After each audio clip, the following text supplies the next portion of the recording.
Hi, Eugenie. Okay. Oh, people are coming in. Yeah, great. So we're going to have some new people today, Jules. Okay. Yeah, the Yes. ones who didn't have a chance to join us on Thursday, but all is well. Yeah. So we're just going to wait for, let's give like 5 more minutes. Yes, Okay. Thank no you. problem. Так, ну, ми трошки 5 хвилин зараз зачекаємо, щоб всі підключилися. Так. Good morning. Всім good morning.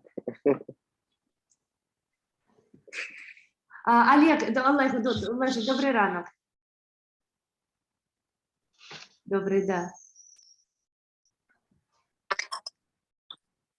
Ой, Олег, ой, це хто? Це у нас Jules, we're going to have an extra participant who is Okay. Olena's dog. Look. Yes. Is he trained to talk?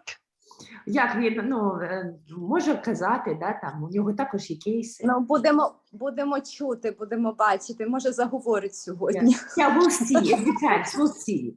Maybe he'll come, you know, maybe he's got a case for us. Good. Супер.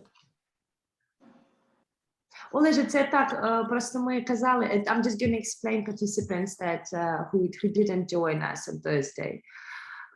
Ну так, тобто ми займаємося приїздом Жилсу до нас, але поки переходимо в онлайн, і по четвергам у нас о 8 ранку будуть постійні зуми, тобто ці 2 дні у нас практичні і по супервізії, а по четвергам будуть такі загальні також. І якщо можете, приєднуйтесь, якщо ні, то все рівно буде запис. Так. Хто у нас ще є? Зараз я чекаю, дивлюся. Денис, да, Денис з нами. Доброе утро, дорогой. Добрий ранок. Okay, I'm just gonna check on Julia's... А мене чути? Мене чути? Да, Денису, да, дуже добре, да. Я ж сказав, що good morning. А то не чули. Morning, да. Good morning. Добре.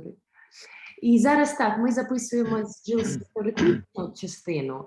Вона поки англійською мовою, але десь у середу, четвер вже буде дубляж українською.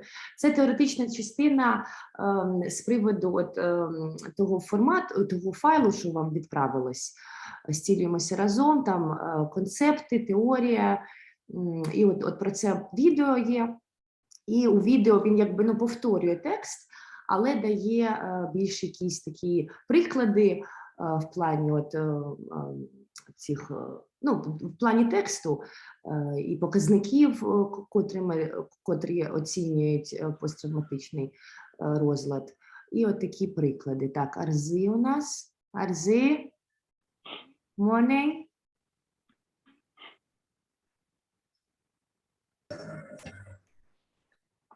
Morning, love. Good morning. How are you? It's early. It's still early. You're 1 hour behind us, aren't you?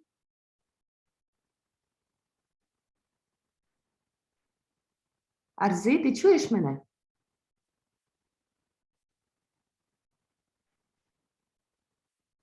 Щось може з... Sorry, just some technical stuff.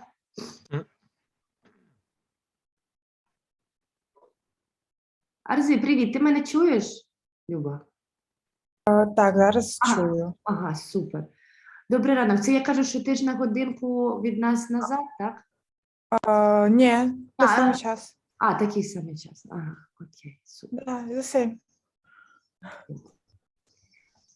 Так. Трошки почекаємо ще так. От Олег є.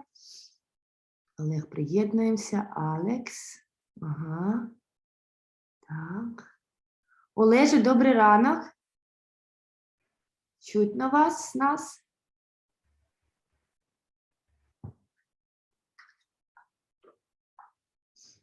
Ага, зараз під'єднується до аудіо. І зараз хвилинку. Алекс, це Олександр.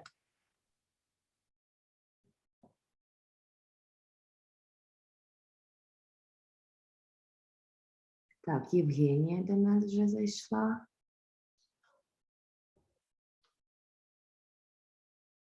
Олеже, добрий ранок. Добрий. Женечка, ти там? Да, я тут. Ага, добрый, привет, дорогая. Доброе утро. Okay. So we now 10 нас. Зараз ще трошки почекаємо, ще буквально пару хвилин, бо ще Юля підключиться до нас.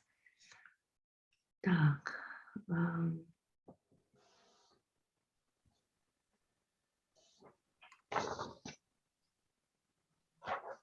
Алекс, пробачте, це Олександр котрий?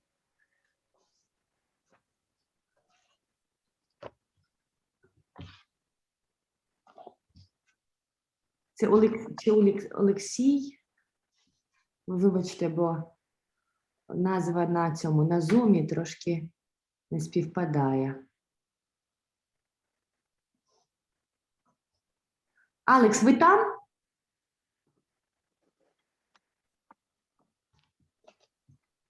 Щось я вас не чую. Ну, добре. Так. Денис, дорогой, а ты можешь спросить у Юли и Танюши, они подключаются? Пожалуйста. Есть, все, снят вопрос. Питання знято. Ольга Вус є. Добрий ранок всі, Юленька. Оля. Юленька, чутно, видно, дякую, добрий ранок. Вони. Угу.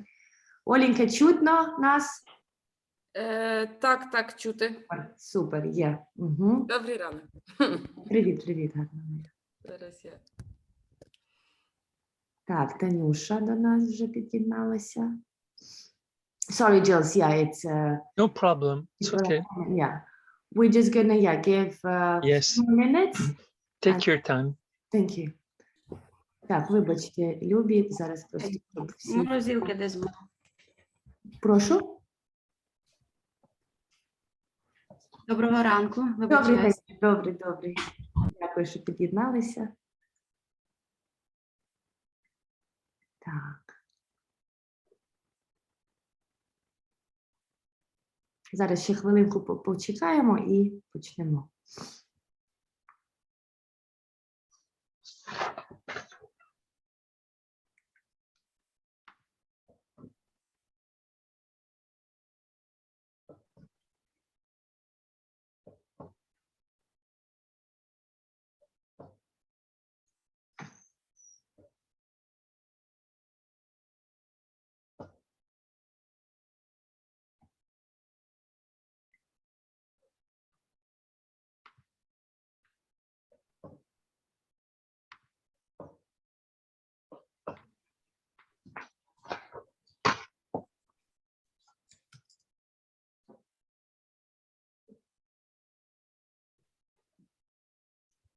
Okay, I think we can start, because in any case it's going to be recording. Так, ну почнемо, бо все рівно будуть підключатися, а йде запис, так що часу не витрачати. Yes, Jules, we are all yours. Okay. Do we have an interpreter with us or Unfortunately, that's going to be me. She's traveling. it will be you? Yeah, I'll Very do my good. best.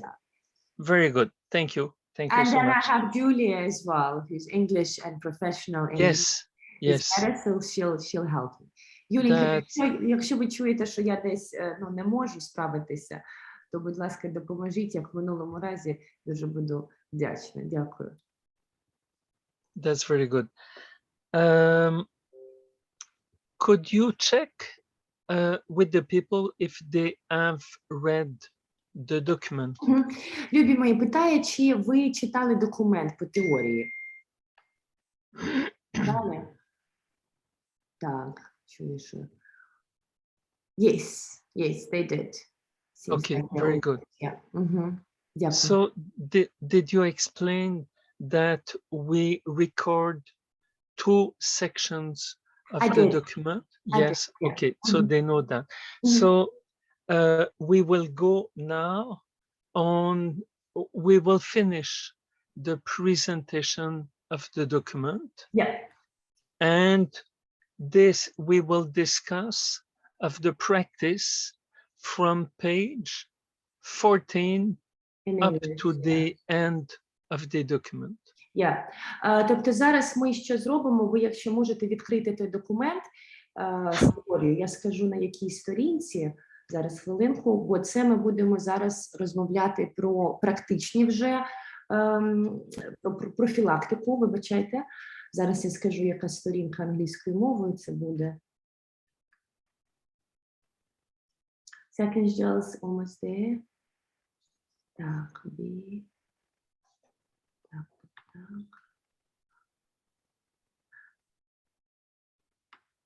Так, це українською мовою версія сторінка 11, підпункт B англійською мовою психологічні втручання.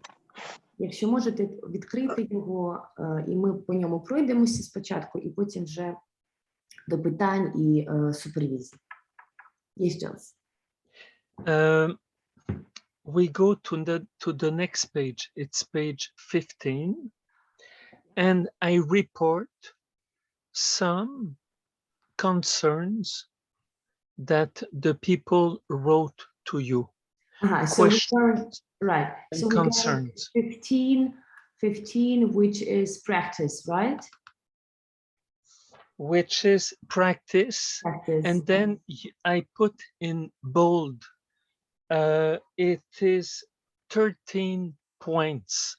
Ага, вибачте, Любі, це я неправильно сказала. Сторінка 12 – профілактика, і там є 13 пунктів. Це на сторінці, зараз на сторінці 13 повинні бути 13 таких пунктів. Починається, ми можемо навчитися розвивати свою особисту стійкість, існують індивідуальні та соціальні джерела стійкості. This is just to confirm, Jules, this deals with 13 points of resilience, right? Yes, yes. No. No. It's under the title Practice. Just after the title to Practice. And in English version is page 15. Пробачте. Take your time. We have time. Це я вже щось не те кажу. Так, запутала сама себе. Вибачайте, сторінка 11. 14. 14, мабуть, подивись. 14, там, ні, це не про те була мова, психологічні втручання. І там... 15, Тіна, 15 практика, 2 глава, там є 13 пунктів. Там, де практика, існують деякі потреби, визнані учасниками, які потребують це. 15 сторінка, кінець 15 сторінки. Ага, зараз. Я просто, щоб це воно чи не воно. Бо там є... Sorry, Jill, so these are initial emotional preparation of the soldiers, right? Yes, that's it.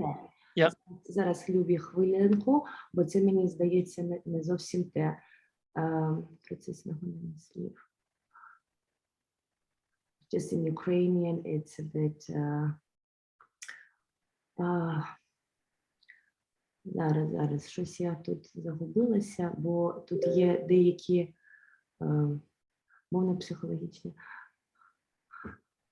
Sorry, Jules, I'm a bit lost because my Ukrainian starts with language. Don't develop a psychotrauma. Я так кажу, що вже в мене розвивається психотравма з того. Зараз хвилинку, бо це so it's practice point 2. Yes.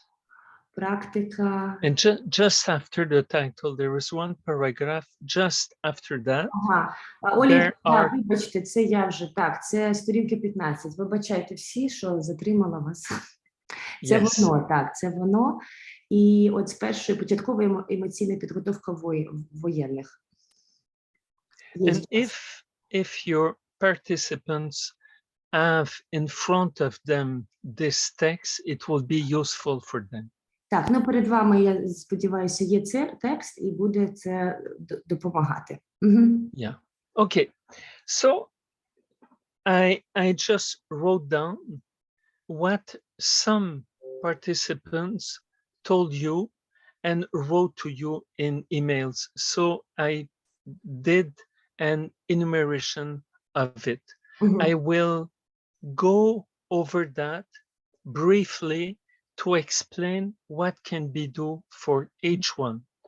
Так, ну ми почали вже відправляти Жилсу деякі питання в плані категорій людей, в плані питань з приводу тих категорій, і він от пройде по тим питанням, використовуючи ці практичні моменти. Yes. First point, initial emotional preparation for the soldiers who are about to go to war. Тобто починаємо з початкова емоційна підготовка воєнних, які йдуть на війну, і їх сім'ї. To be able to do something, I would need to meet with some military, and then after that, I would like to hear them talking of going to the combat zone. And I would like to do that with you, Tina, if it's possible. Sure. And after that, I would develop a protocol, a procedure that I will present to the military. And they could follow the steps. You do this, you do this, you say that. Let me translate it. Так, тобто для цього, звісно, потрібно фізичне чи навіть онлайн спілкування з представником нашої військової сили, і потім уже з Джилсом ми зробимо свого роду протокол, який ми можемо використовувати при подальшій роботі і при подальшій підготовці, емоційній підготовці для воєнних, військових та їх сім'ї. Thank you, Janice. Military receive training to go to combat zone. This would be a psychological training, and that will help them to be better able to be in the combat zone and to come back from the combat zone. Тобто, так як вони проходять фізичну підготовку, ми зробимо протокол, котрий допомагає вже емоційній підготовці та моральній підготовці. And the point 2 is a point similar to that. Другий ступень, підтримуючи емоційну допомогу під час ротації солдатів, бійцями та їх рідними, та їх родинами. Це схожа, в принципі, відповідь буде від нього. Yes, Jules. These rotations are something which is very difficult to be able to go through psychologically.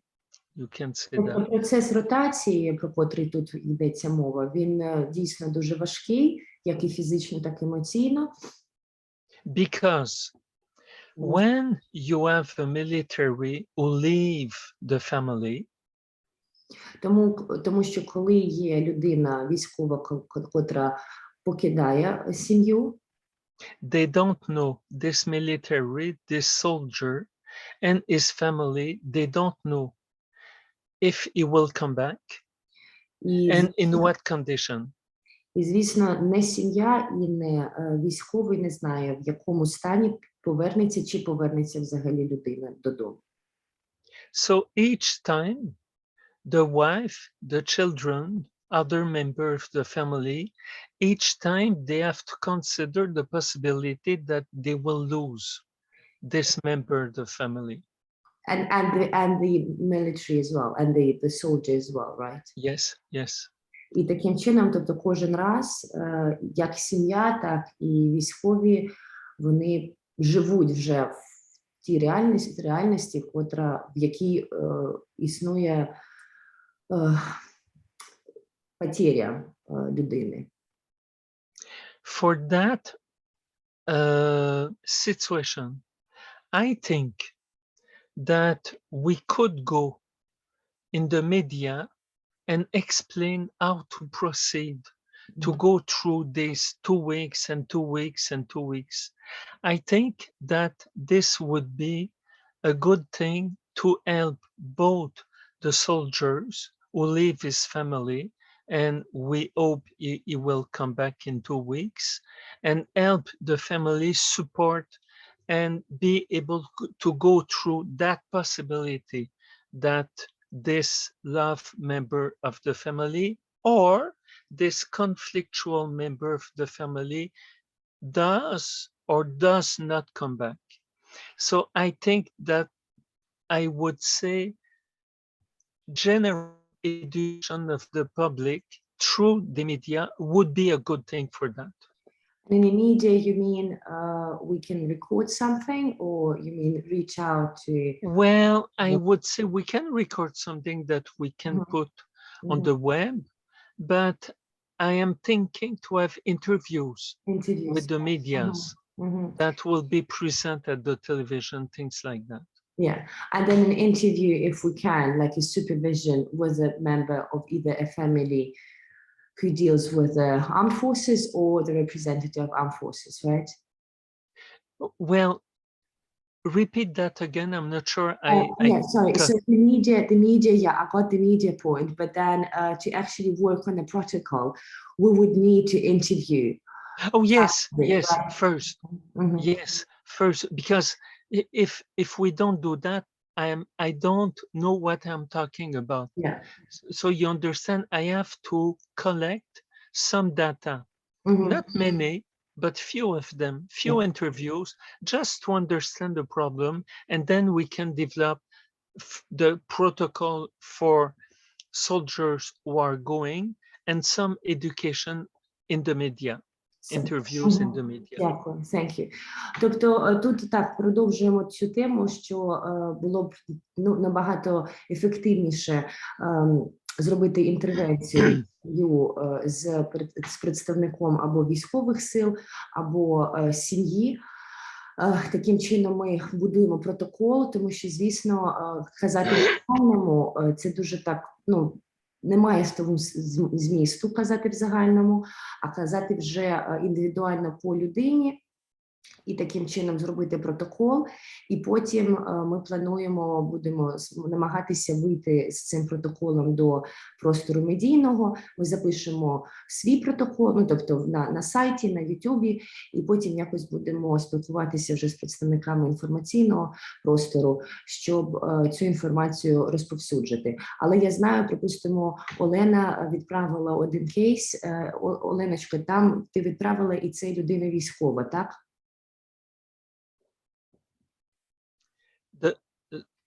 The third point, need of communication skills, learning within the family and within partners in combat zone. I would divide the two. I think that in our workshops, we could invite families, mother, father, children, and have them describe what they feel and what they think about the fact that the father is going and coming back. So there is something that we could do in a group session. Оце ми кажемо про пункт 3, потреба в опануванні комунікативними навичками в сім'ї та між партнерами в зоні бойових дій. Знання власної емоційної сфери, вміння розвивати позитивні діалоги та інтимне збереження. І тут вже йде річ про свого роду групові заняття з сім'ями. Тобто або це діти, або це жінки, або це чоловіки. І ми можемо робити практичні вже групові сесії і вчити людей, як про це казати, і допомагати їм казати про те, що вони відчувають. Now, for the soldiers themselves, when they are для військових, when they are in the combat zones, коли вони в гарячих точках чи воюють, it's not they don't have the time to be empathic psychologically because they just have to survive. Що They have to fight and they have to survive. коли вони в стані військовому і вони воюють, часу і резервів емоційних в них немає для емпатії і, в принципі, для трансляції своїх емоцій. Тобто там інші механізми працюють. Thank you. What I would like to develop with them, first I would like again to meet with them and to collect some data first. Так, тобто для того, щоб почати з ними роботу, звісно, треба вийти на них, зібрати деяку інформацію. Okay.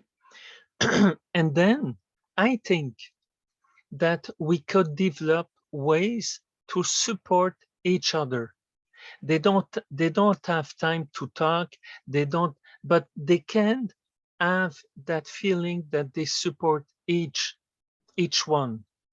While they're in comfort zone. Yeah.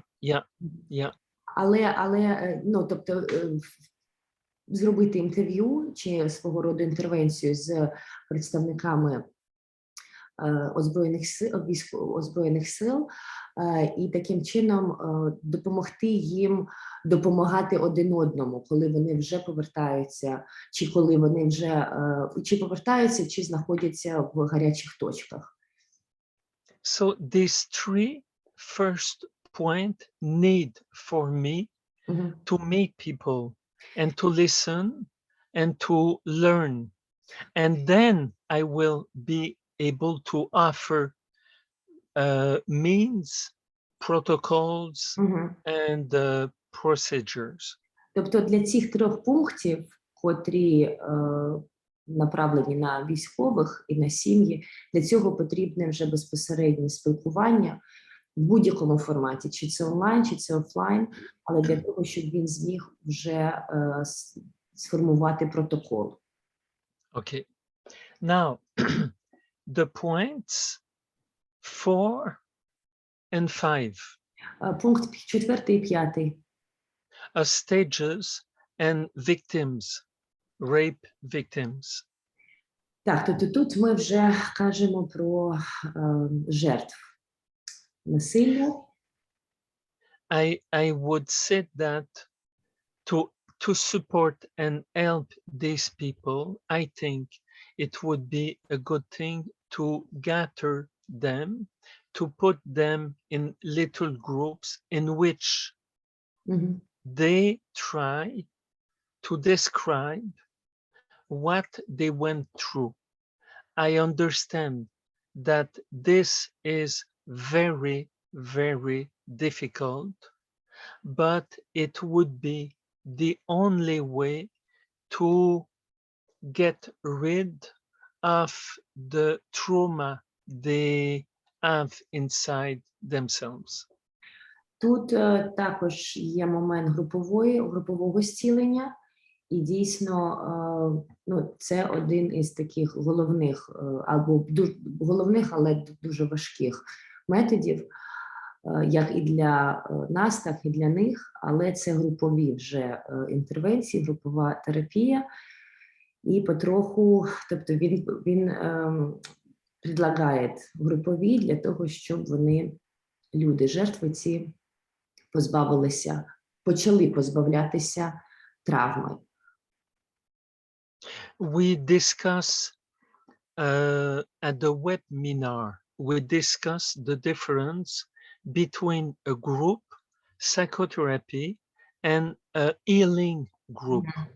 Тобто, пам'ятаєте, ми, друзі, котрих не було в четвер, ми казали про два різних підходи до групової терапії. Одна, де більше пацієнтів і декілька цілителів, і інша – це менше пацієнтів, але більше фізично, більше цілителів.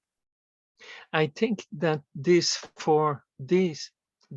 people who have been either a stage or have been raped or both, I think that they would benefit of a mixed formula, which would be some of them, let's say 6, 8, 10, but no more than 10, and have maybe 4, 5, 6 healers with them. Отже, тобто в такому випадку травми і в такому випадку жертв він запропонував таку мікс-групу, там, де є десь до 10, тобто або 6, не більше 10 пацієнтів і десь 6-7 цілителів. Yeah. And then, as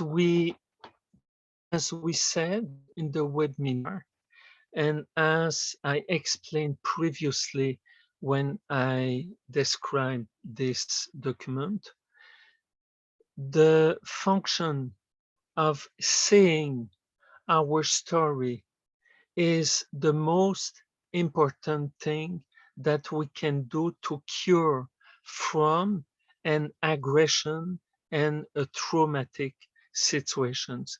If we are unable to talk of that, it stays inside and it's impossible to dissolve that. So we have to speak, absolutely.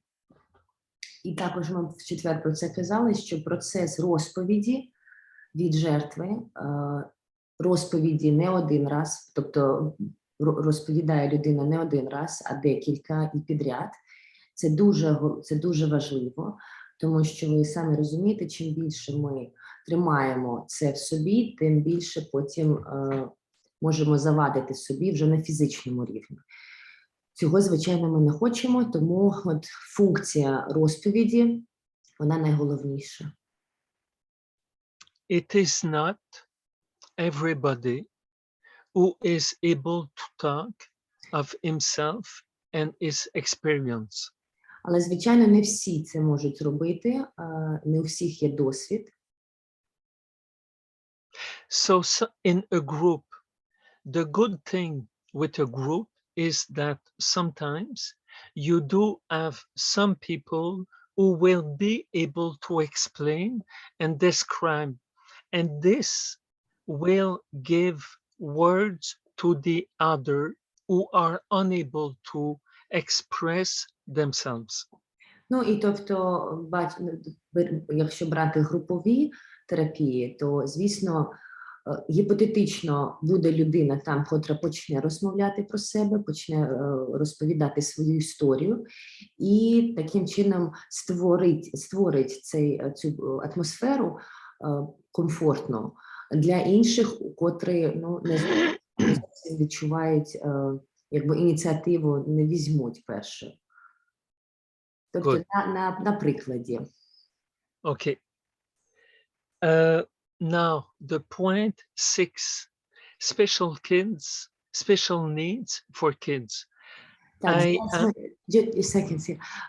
Любі друзі, котрі приєдналися трошки пізніше, ми зараз на теоретичному документі, сторінка 15, і там є декілька пунктів, і зараз буде мова йти про 5 пункт. Вибачаюся, про 6. Психологічна допомога особам з особливими потребами, діти та дорослі. Okay.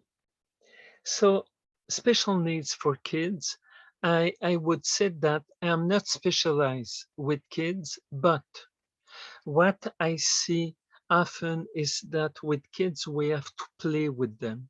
We have to. Так, тобто у нього не зовсім спеціалізація по дітям, але в своїх дослідах і те, що він бачить, що з дітьми треба використовувати ігрову техніку. Yes. So in the play, when children play together or to construct something, to draw, they are reorganizing their perception of the reality. Тобто, коли діти, якщо казати про ігри, так, і вони різні бувають. Є ігри там для одної дитини, є групові ігри, але в тому процесі гри вони перебудовують своє сприйняття як і проблеми, так і зовнішнього світу. I will give you an example of that. Зараз приклад дасть. Many years ago, I received a family, the mother and his 5 children in consultation. Багато років тому звернулася до нього сім'я, звернулася мати і 5 дітей. This family was coming from Beirut. Це сім'я була з Бейруту. Their house has been bombarded. На жаль, будівля, в якій вони жили, вона розбомбована була. Знищена. What we did, we took a big piece of paper and we built with paper the house and the garden and the neighborhood with all the kids. And mother or just kids? And the mother too, yeah. Що вони зробили? Вони взяли багато папіру і мати і 5 дітей, вони побудували дім з садом, тобто таку проекцію дому.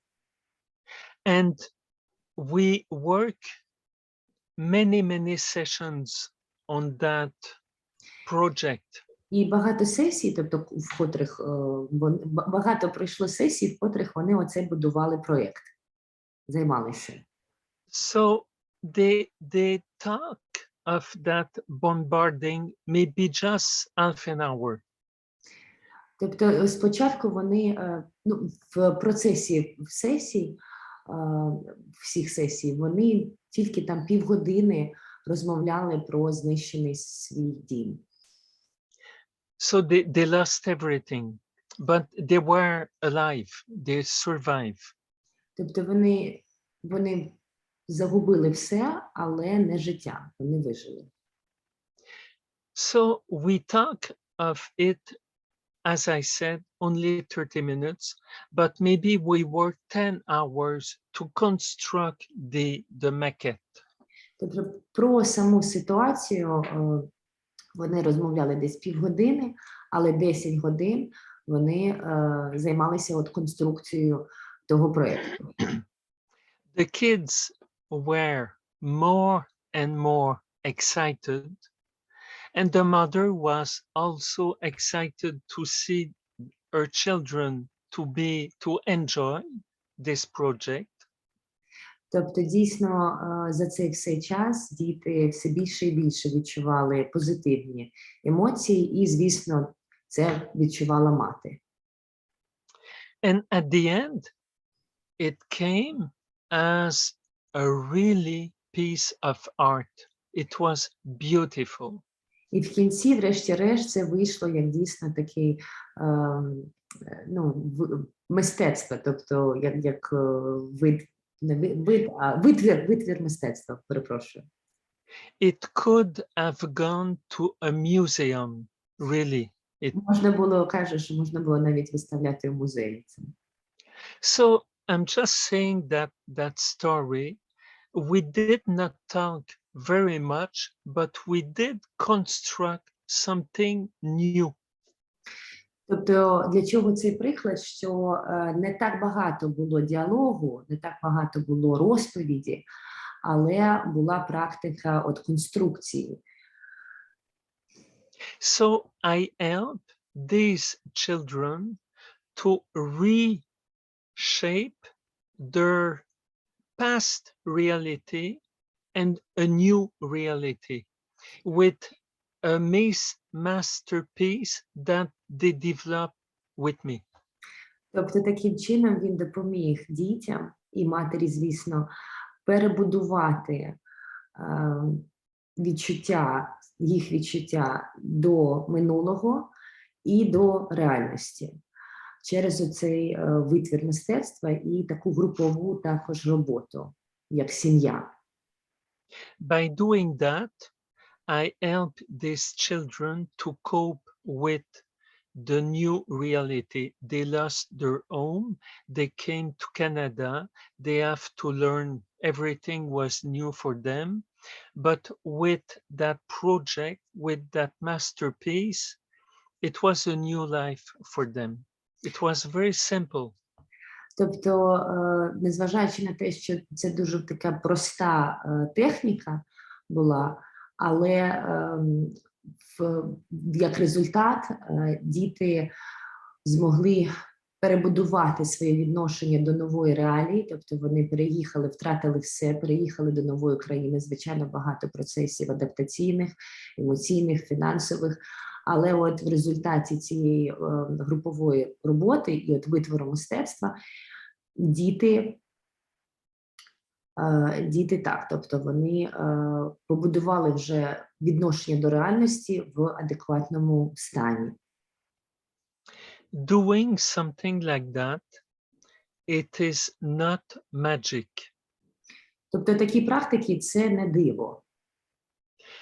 But sometimes, when the good approach, we mobilize a child or few children to something which is new for them and that makes them be proud of what they did.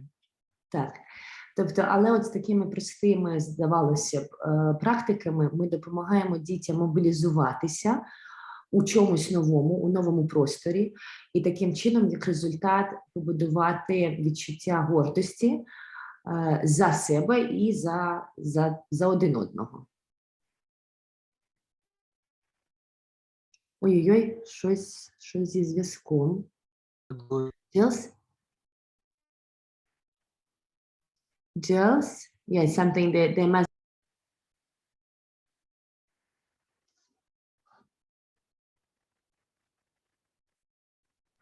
Вибачте, щось мене викинуло і закинуло. Всі тут, всі залишилися. Sorry, Jills, it's some technical. I got thrown away and then I got in. Me, I don't know. Чогось мене вибачте. Ну, нічого, нормально. Вибачте. Тобто, от такий приклад групової терапії з дітками, але дійсно пов'язаної на мистецтві. Що для них ліпше в плані сприйняття. Thank you, Jules. I just mentioned that you used art therapy, well, Yes. at the end of the day, yeah, to engage kids, yeah, and to speak Yes. their language. Mm-hmm. As I said, I would not consider myself a clinician who works only with kids, but I do meet families, and I have often kids in my office. I always have a lot of pencils, color pencils, and paper, and they draw all the time. Тобто навіть те, що він не являється по специфікації, по спеціалізації клінічним психотерапевтом чи психологом для дітей, але багато спілкується з дітьми і завжди це, як для того, щоб... Ой, щось я не туди йду. Тобто завжди є у нього в доступі олівці, папір, і от таким чином будувати такі перші стосунки з дитиною.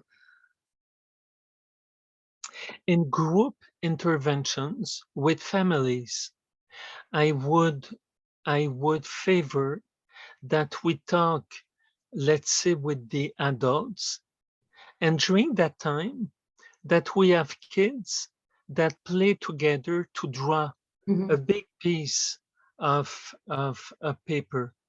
So, because when we talk with the adults, the kids, they listen to everything. Yeah. And they integrate.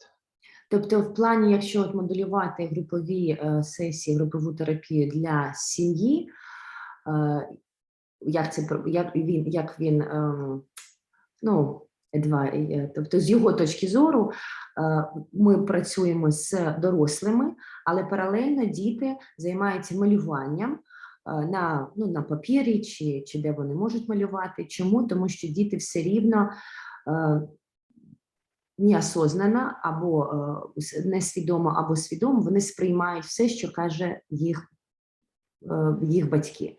Тобто знаходитися в одному просторі, але діалоги і інтервенції проводити більш з дорослими, а діти в просторі знаходяться, але займаються мистецтвом.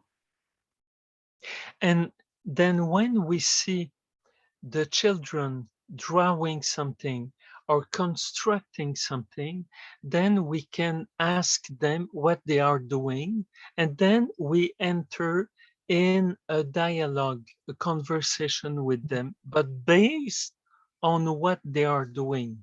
Так, але для того, щоб вийти в простір діалогу з дітьми, ми більш питаємо у них, що вони малюють, чим вони займаються, і таким чином вже будувати діалог з дитиною.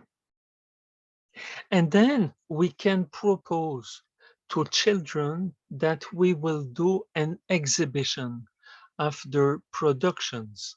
І потім можна альтернативно сказати дитині, що як вони думають з приводу виставки своїх робіт. And then if let's say that we have a workshop with families, and then it's recorded, so we say to the kids that we will record that and we will film that, them working on their art project, and this will change their mood and their life. Because they will be able after that to see that maybe on the internet, or maybe we can have television with us and filming that and presenting that to the news. That would be fantastic.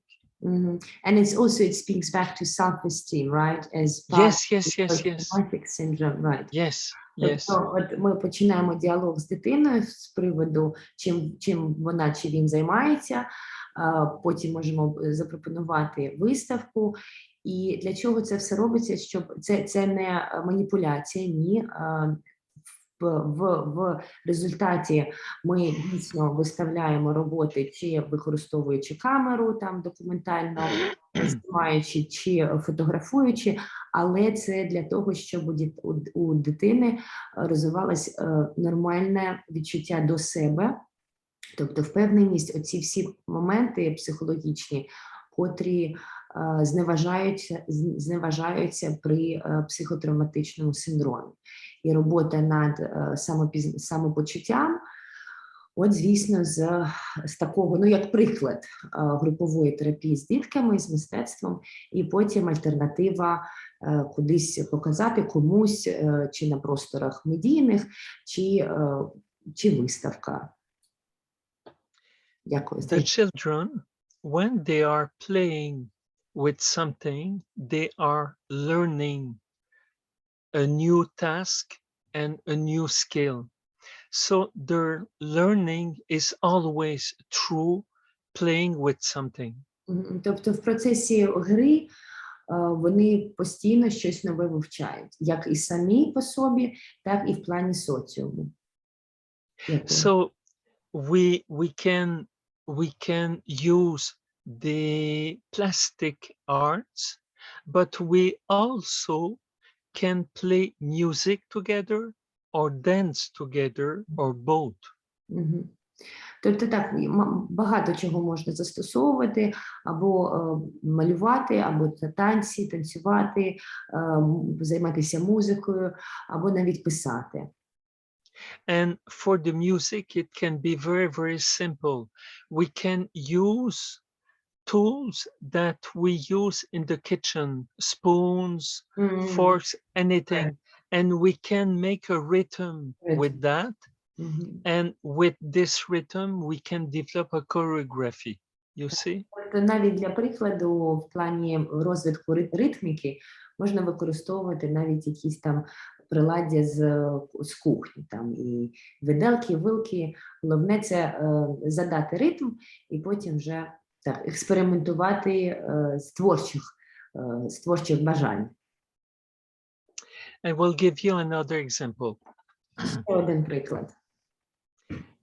I have a student of 28 years old who went through a major psychotrauma. Є у нього студент 28 років, і був досвід такої важкої психотравми. I brought her to my classroom with my students. And in that context, my students were used as the healing group with her. І врешті-решт він запросив її до своєї лекції, до студентів своїх. І от студенти його, вони були як цілителі. Тобто вона одна як пацієнт і вся аудиторія студентів факультету як цілителі. What I did, it was with her, it was music, rhythm, and choreography. Він використовував мистецтво, музику, хореографію та ритміку. I asked my student to sit on chairs in 2 lines face to face. So I have 1, 2, 3, 4, 5, and 1, 2, 3, 4, 5 in face. So we were in face each other. Тобто він розташував студентів у 2 ряди, але вони один одного бачили. Тобто, ну от, сидимо і дивимося один на одного. Так, 2 ряди. I was sitting in face of my patient. Він сидів напроти пацієнта. And on my left side, I had 4 students who were facing 4 students on the other side. On your left side. So And on the right side, the same thing. 4 on left side. you were in the on the right. center. You were in the center, right? Yeah. Тобто він, якщо рядки йдуть, він сидить у центрі, і от від нього йде, він в центрі, і справа і зліва студенти. And she was on the opposite side. Yeah. Yeah. А вона була напроти нього у That's кінці рядків. Тобто такий прямокутник, він тут, вона там, і студенти. Sorry. I have to explain that because of what we did for that. I asked each student to bring a long wooden spoon to cook. І він запитав своїх студентів перед цим принести з собою дерев'яну цю ложку, знаєте, таку для салатів ми використовуємо. That's it. Дерев'яна, велика. That's it. In fact, it was not one. I asked each student to bring 2. Дві запитав. And so they were playing with it like that. Так можна звук вже створити. Okay. So the choreography was that I was talking with my patient, and if I tap once, all the students have to stand up at the same time. If I tap 2 times, they have to sit down. If I tap 3 times, they have to Noise. yeah. So Тобто, що відбувалося?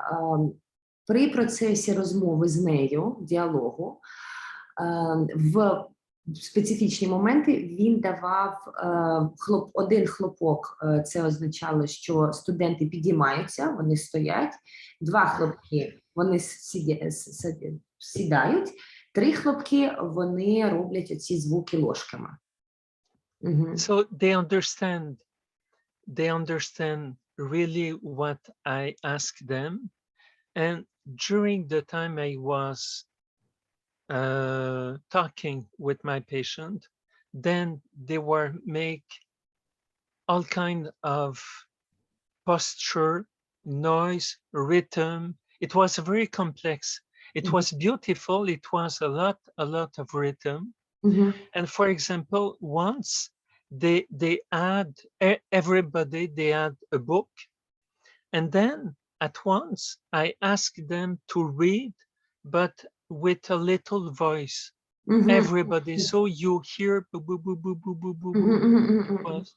мгм. And so I did that, and I changed the rhythm, the noise, the movement. They Так. have to stand up, turn around, sit, and all Мгм, this. мгм, мгм.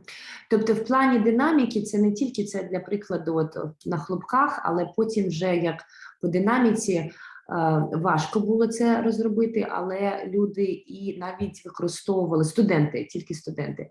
У них були підручники, і він просив їх читати якісь там специфічні частини підручника, але тихо читати, як от шепотом майже. І також по динаміці цього движення вони і ходили вокруг стула, тобто багато таких комплексних було елементів. І от так, yes, sorry. Мгм. So doing that, it was very stimulating for that patient. Тобто це дуже було, це стимулювало, багато дуже працювало стимулів у пацієнта під час такої терапії. With me, she had a lot of difficulty to talk of herself with me Before that or during that? during that. Тобто, звісно, під час такого експерименту, якщо можна так сказати, групової терапії, їй важко було спілкуватися з ним. After maybe half an hour that we were doing that, I said to everybody, I have a phone call, I have to leave the classroom. Десь через півгодини він всім сказав, що у нього телефонна розмова, йому прийдеться відлучитися. This was just a technique. It was all, for me, it was all planned. Так, But my patient did not know that. Це телефонної розмови не було, це просто як технічний елемент. Він відійшов від групової терапії. Так. This patient, because of her psychotrauma, became, I would say, crazy with herself, behaving as somebody who was crazy. Тобто пацієнт, якщо казати про картину, дійшло до того, що її поведінка вже граничила з такою божевільністю, якщо можна так правильно сказати. So what I did, I asked my student to be a little bit crazy. Тобто, що він зробив? Він попросив своїх студентів трошки збожеволіти, але трошки. І контрольовано, звісно. When I left the classroom, my patients start to talk with the students as if she was one of them very smoothly. Тобто, і коли от з моменту, коли він покинув приміщення, і вона почала автоматично, натурально, як це, природньо розмовляти зі студентами, нібито вона така, як вони. І дуже, така натуральна була розмова. So what I did is to help her to develop some movement inside herself, some flexibility inside herself. You mean for her perception? Yes, perception and emotions and expressions. Using this technique, right? Yes, yes, with her. Так, от як результат такої терапії, такого підходу, вона допомогла їй стати більш flexible, тобто більш здатною сприймати себе зі сторони і сприймати зовнішній світ, емоційно мається на увазі сприймати. Thank you. Because before it was blocked inside her, and she was unable to talk of what she was feeling. Тобто до цього був дійсно великий такий блок, котрий заважав їй розмовляти і розповідати про те, що вона відчуває. And then after we did that, it helped to open up herself with us. Після цього це допомогло їй відкритися. Yeah.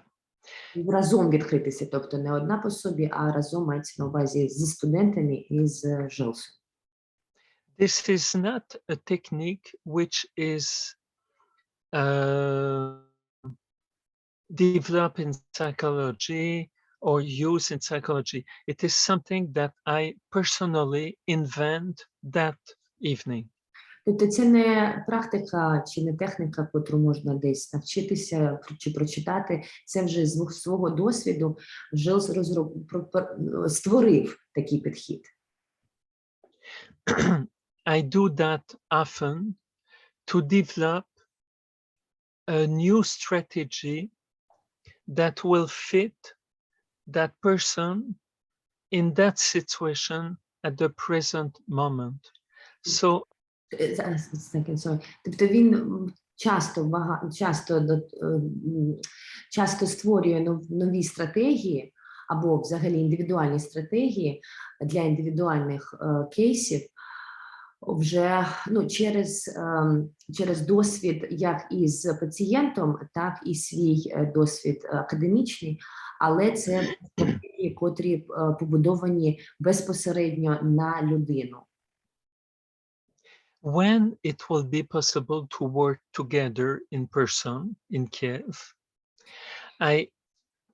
Так, коли от ми дійдемо до того, що ми фізично будемо у Києві і будемо працювати один з одним вже фізично.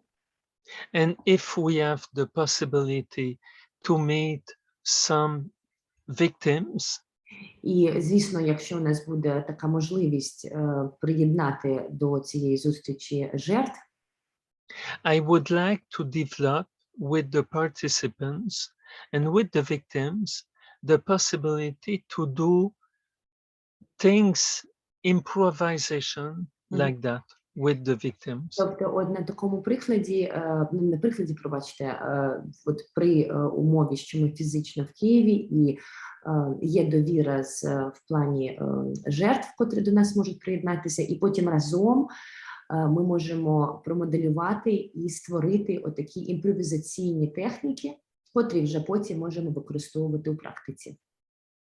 We can call that creative art psychology.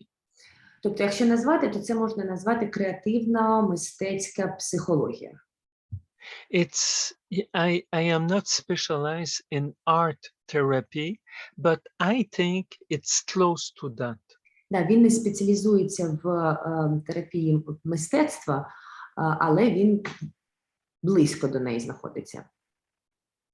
And saying that, I'm just thinking to one thing which is important for me. And you heard one piece of music I wrote. The rhythm for me, the rhythm is always something very important.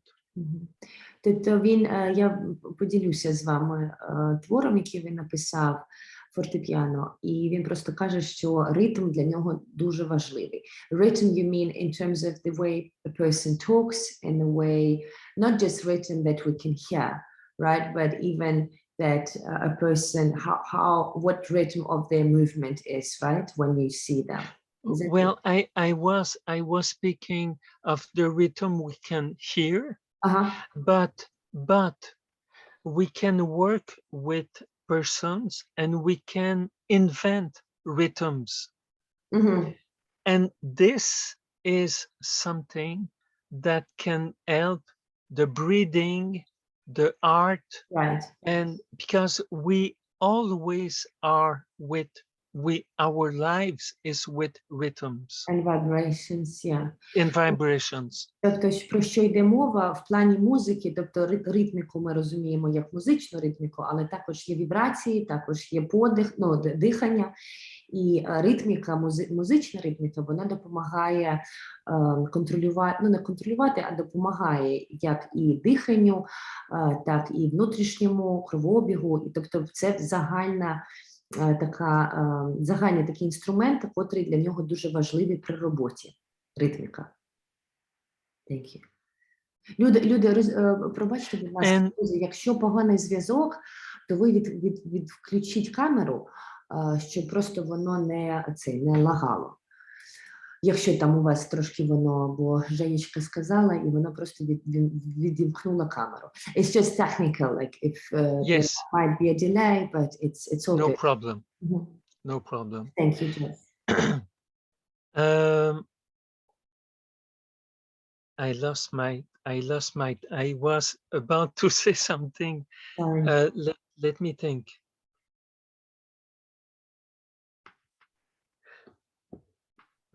I lost it. It will come back anyway. Well, we were talking about the Rhythms. Rhythms. possible workshop once you are in Kiev, once we are here, and Yeah. once we get hold of victims. Oh yes, I got it. Okay, I remember now. Okay. It's when we have a psychotrauma, I would say, or psychotraumatism or PTSD. Коли у нас є посттравматичний синдром, наблюдається, або психотравма, Our rhythm get confused. тобто відчуття ритму, він плутається. Yes, our breathing get up and down. Дихання нестабільне. Yes. And the heart rate. Серцебиття нестабільне. So to work with people to install a rhythm which is the same one, very low, it helps to master the confusion that we have in our mind and emotions. I am talking of that now. I don't use that, I would say, many times. But when we work in groups and when I work with my students, I am always aware of the possibilities of the rhythm, music, movement, choreography, and all this.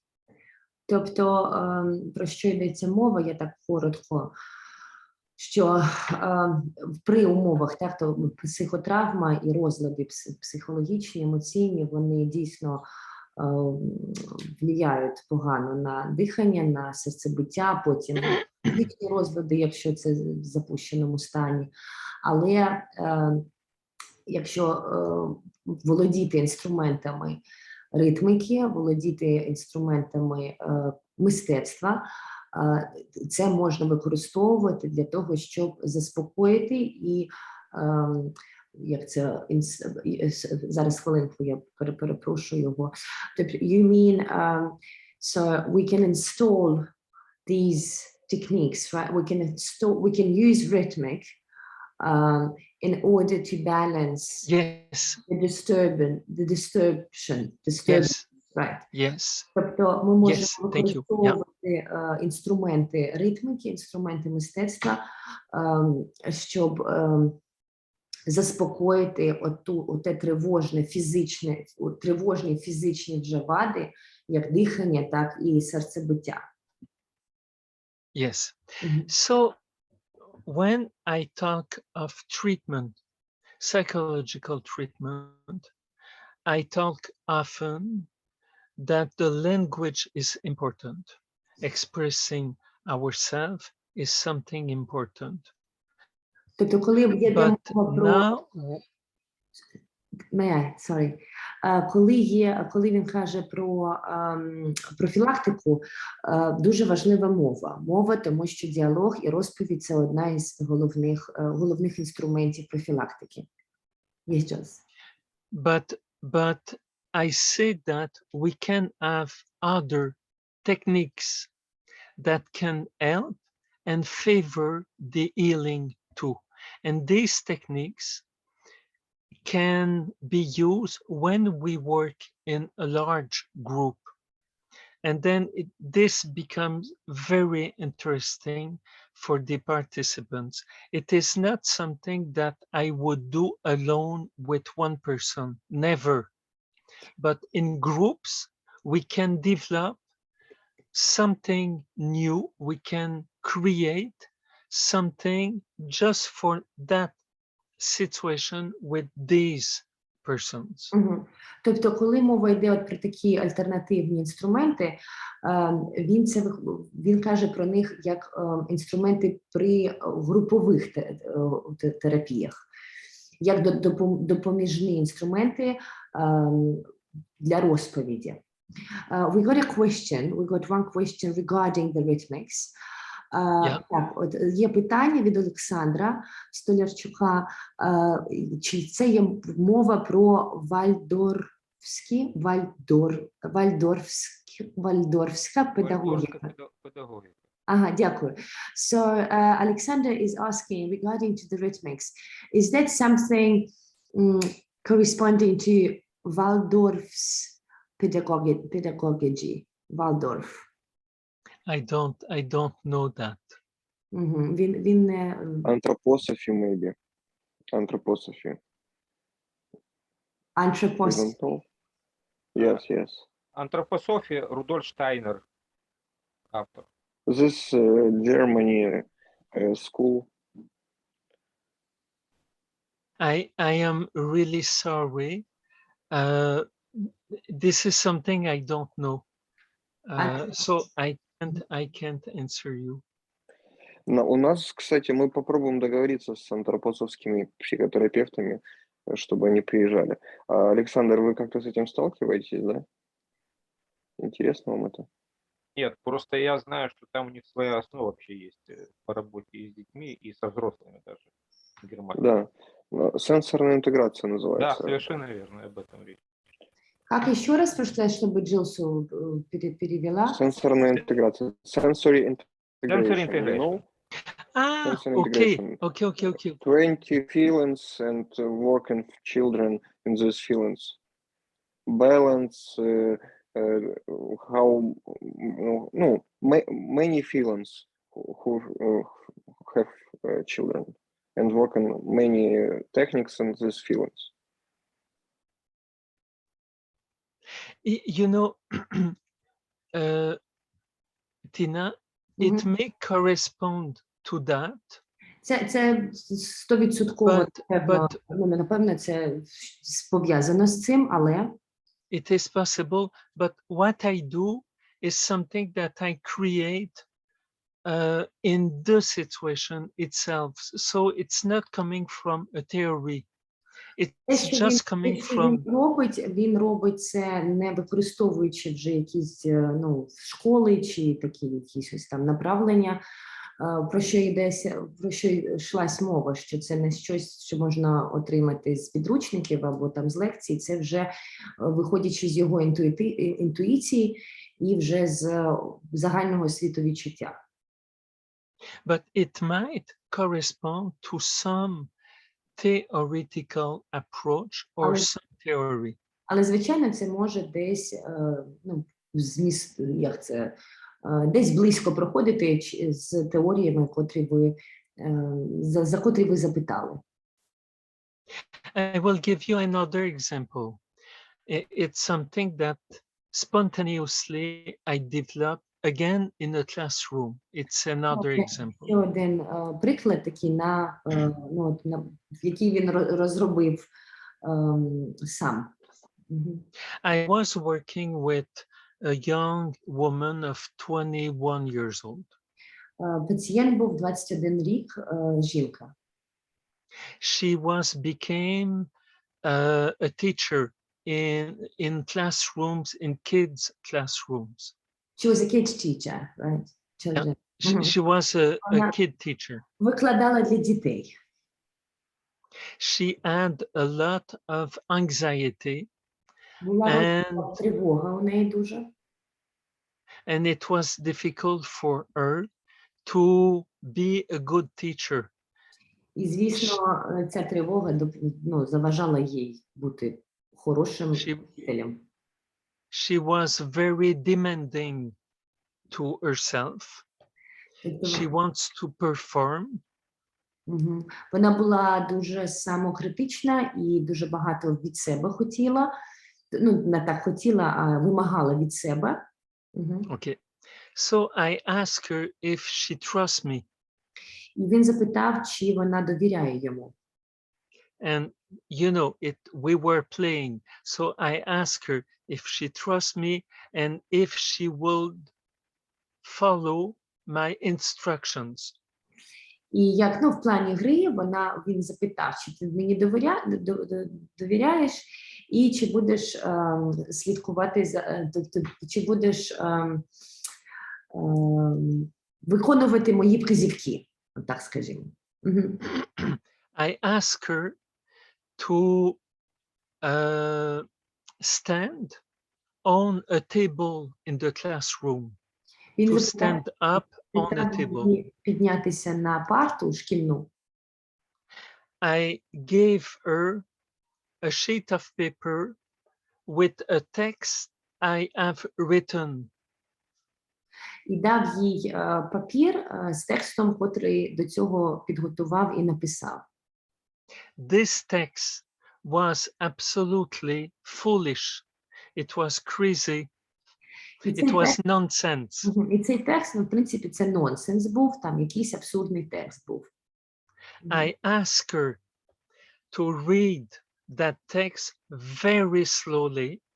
Він запитав її, попросив прочитати цей текст дуже повільно. Loudly. Гучно. As loud as she can. Так гучно, як вона може. One sentence after the other. Окремо по реченням. I put behind her a group of students. Of her students. Yeah. Ага. My students. Your students, sorry. Ага. І за нею він розташував своїх студентів за спиною у неї. When she said one sentence,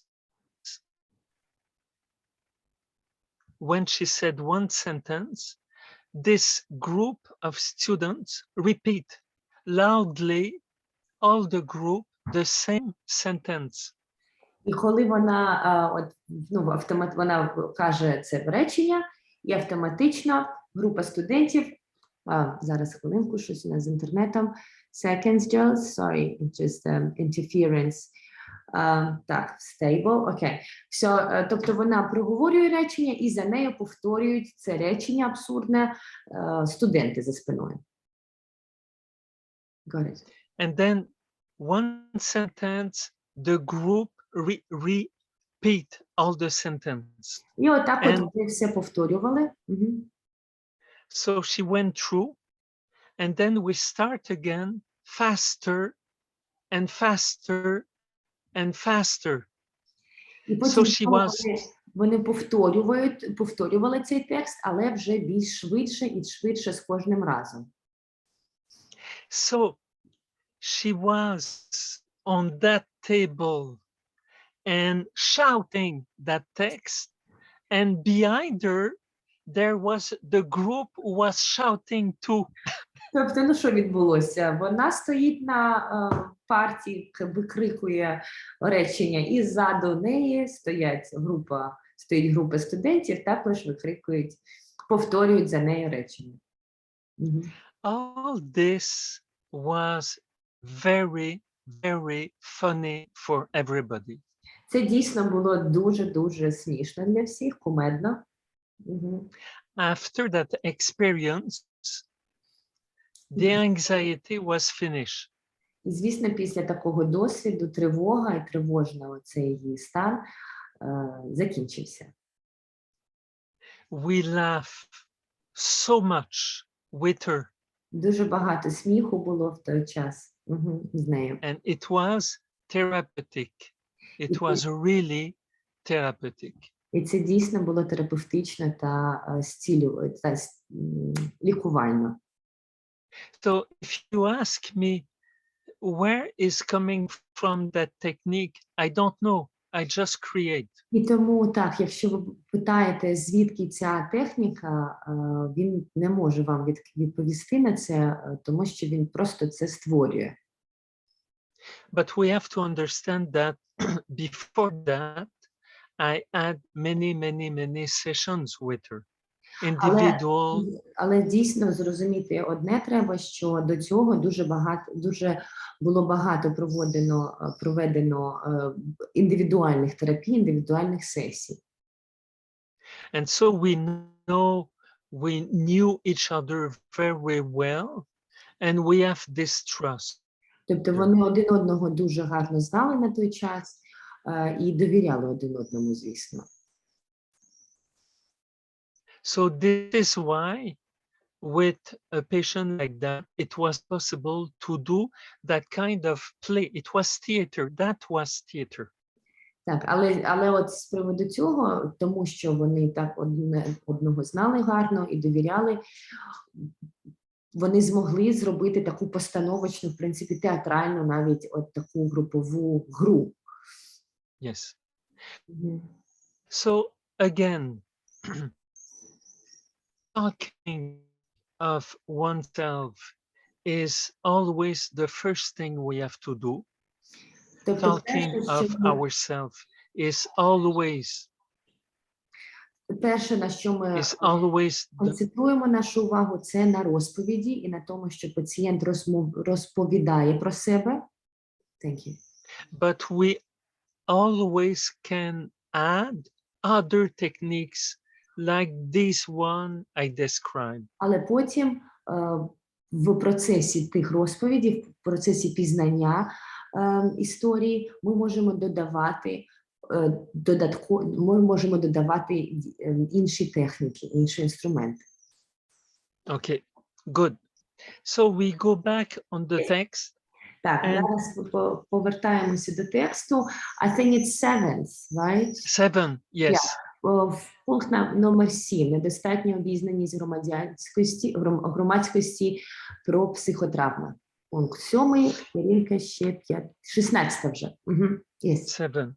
So this point, for this point, we have to do interviews, documentaries, to help the general public understand. In a documentary, I think it would be possible to have, let's say, a victim with us who talk a little bit, and then we explain to the public what to do and what not to do. Звісно, тобто цей момент в плані загального нашого люду, так, і загального формування обізнаності, це вже на відповідальності нашій в плані вебінарів, в плані документальних фільмів або якихось коротких таких вирізок, і в плані розмов з жертвами, тобто інтерв'ю. Ми будемо вже в процесі, я буду з вами спілкуватися, і будемо якось формувати документальний цей фільм для загального суспільства нашого, щоб допомогти осознаності. Тобто, дійсно, ми повинні навчати і говорити про психотравму як група, так і індивідуально. I would say that general public education is something that is really important in the present situation in Ukraine. You mean education towards the awareness The of general public public, about Psychiatric. the yes, Yeah. yes. Тобто дуже важливо Це дуже важливо навчити загальний люд, загальну нашу націю. Пробачте, якщо не так перекладаю, але дуже важливо навчити, що є психотравмою, які наслідки, і, звісно, це вже транслювати на загальне населення. I would say that I would make a comparison between this war situation in Ukraine and the pandemic.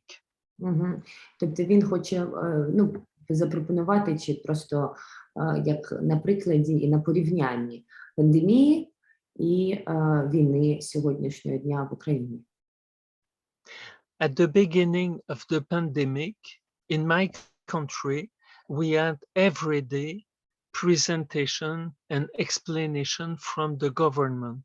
Тобто в Канаді з перших тижнів пандемії завжди була трансляція від державних установ в плані ситуації, що це, як це. So I think that with the Ukrainian government, I think that it would be a very good thing to use some medias to inform the public. І, звісно, кажуть, що з точки зору держави, українських представників держави, дуже було б корисно використовувати один з інформаційних каналів в плані освідомлення, забулося про слово, як це українською мовою, вибачаюсь, освідомлять про психотравму, тобто обізнаність, обізнювати з приводу психотравми. Good. Now we go to point 8. 8-й пункт – емоційна підтримка медичного персоналу. Medical. The emotional support for the medical personnel. We have to consider that when they are overwhelmed, they are like the victims. Тобто дуже важливо розуміти, що коли медичні працівники перенавантажені, вони такі ж жертви, як і люди, котрих вони лікують. In my office, I often receive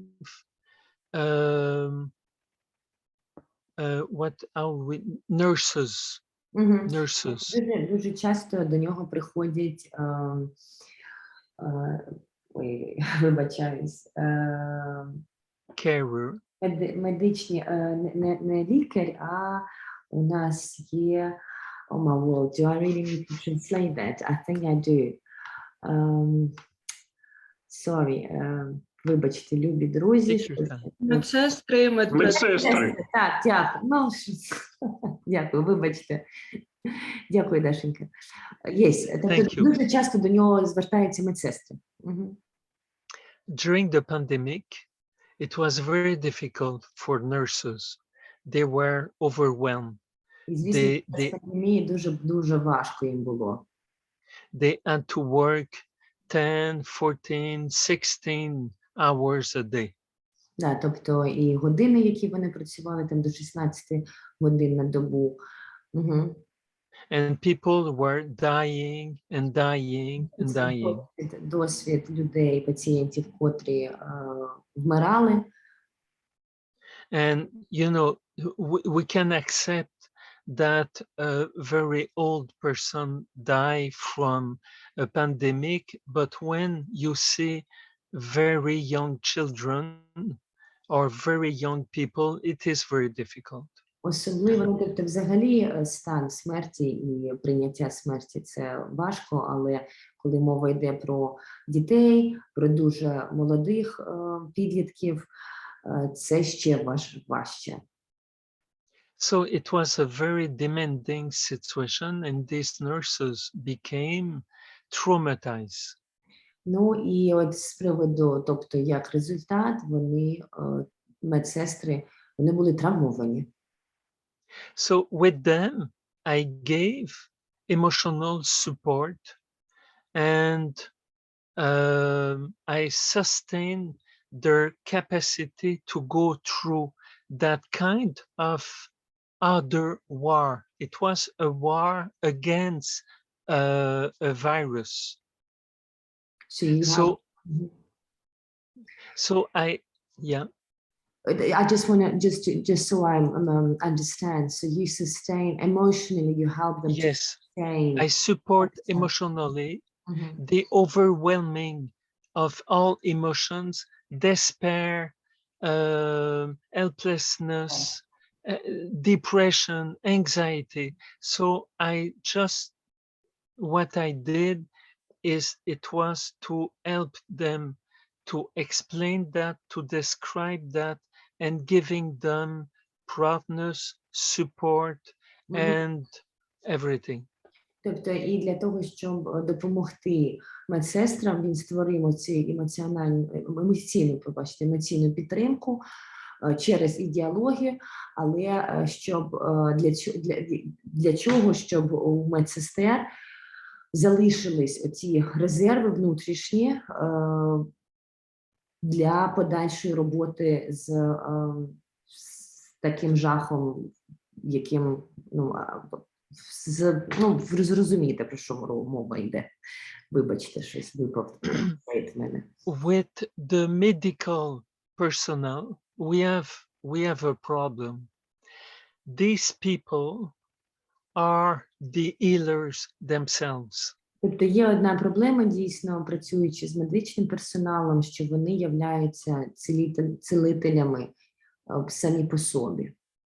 It is very difficult for them to accept the idea that they are overwhelmed І для by них дуже важко прийняти ту правду, що вони перенавантажені. and often they will not talk of themselves and they will develop all kind of symptoms, sleep disorders, eating disorders, anxiety, and concentration. І таким чином, тому що вони не визнають тої реальності і факту того, що вони що у них перенавантаження, як результат розвиваються і проблеми зі сном, і тривога, і все пішло, що, в принципі, приводить нас до посттравматичного синдрому.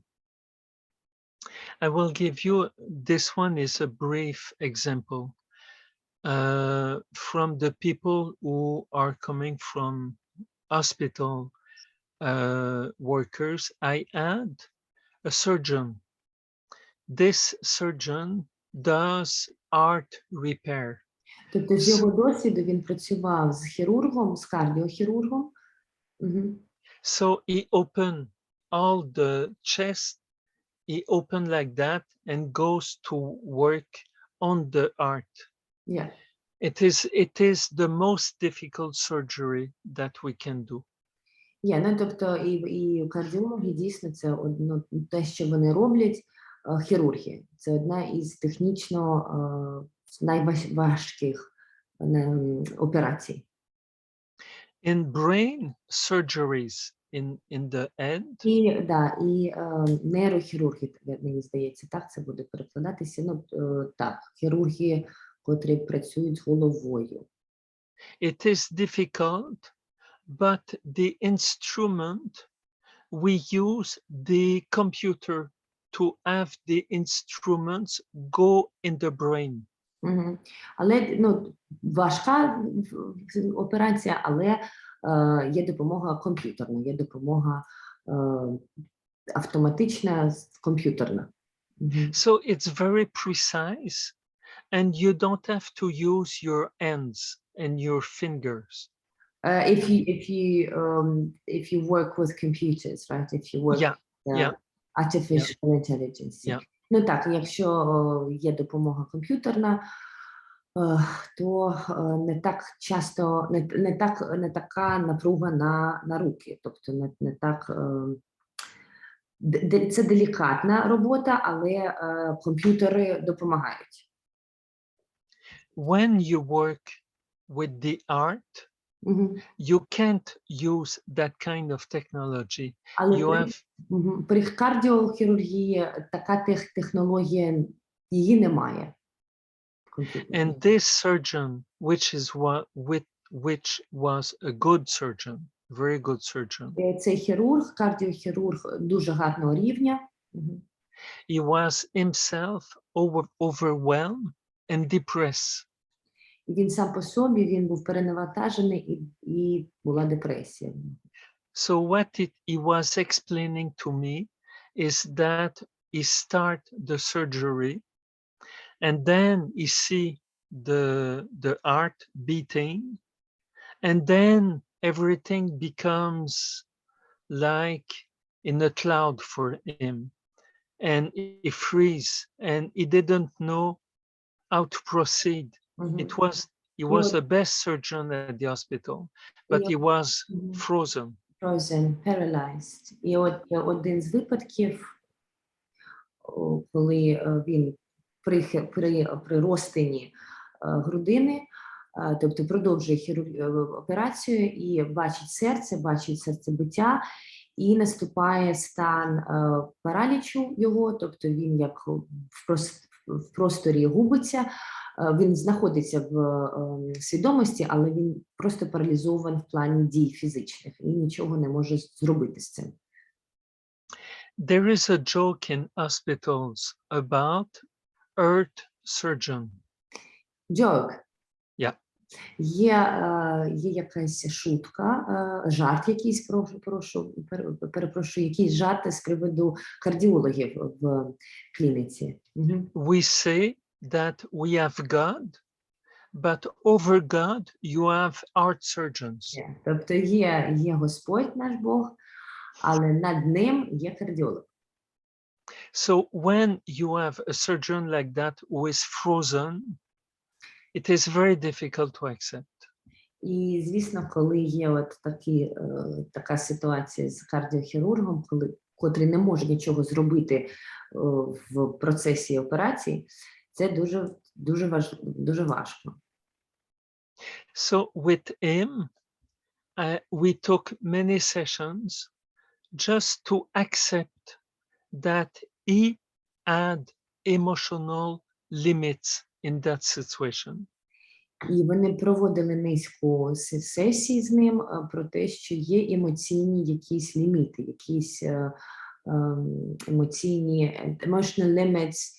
How can I say it in other words? Like emotional blocks? No? Yes. Є емоційні ліміти, мається на увазі емоційні блоки, щось його там блокує емоційно. So with my advices, he accept to take a sick leave for 1 month.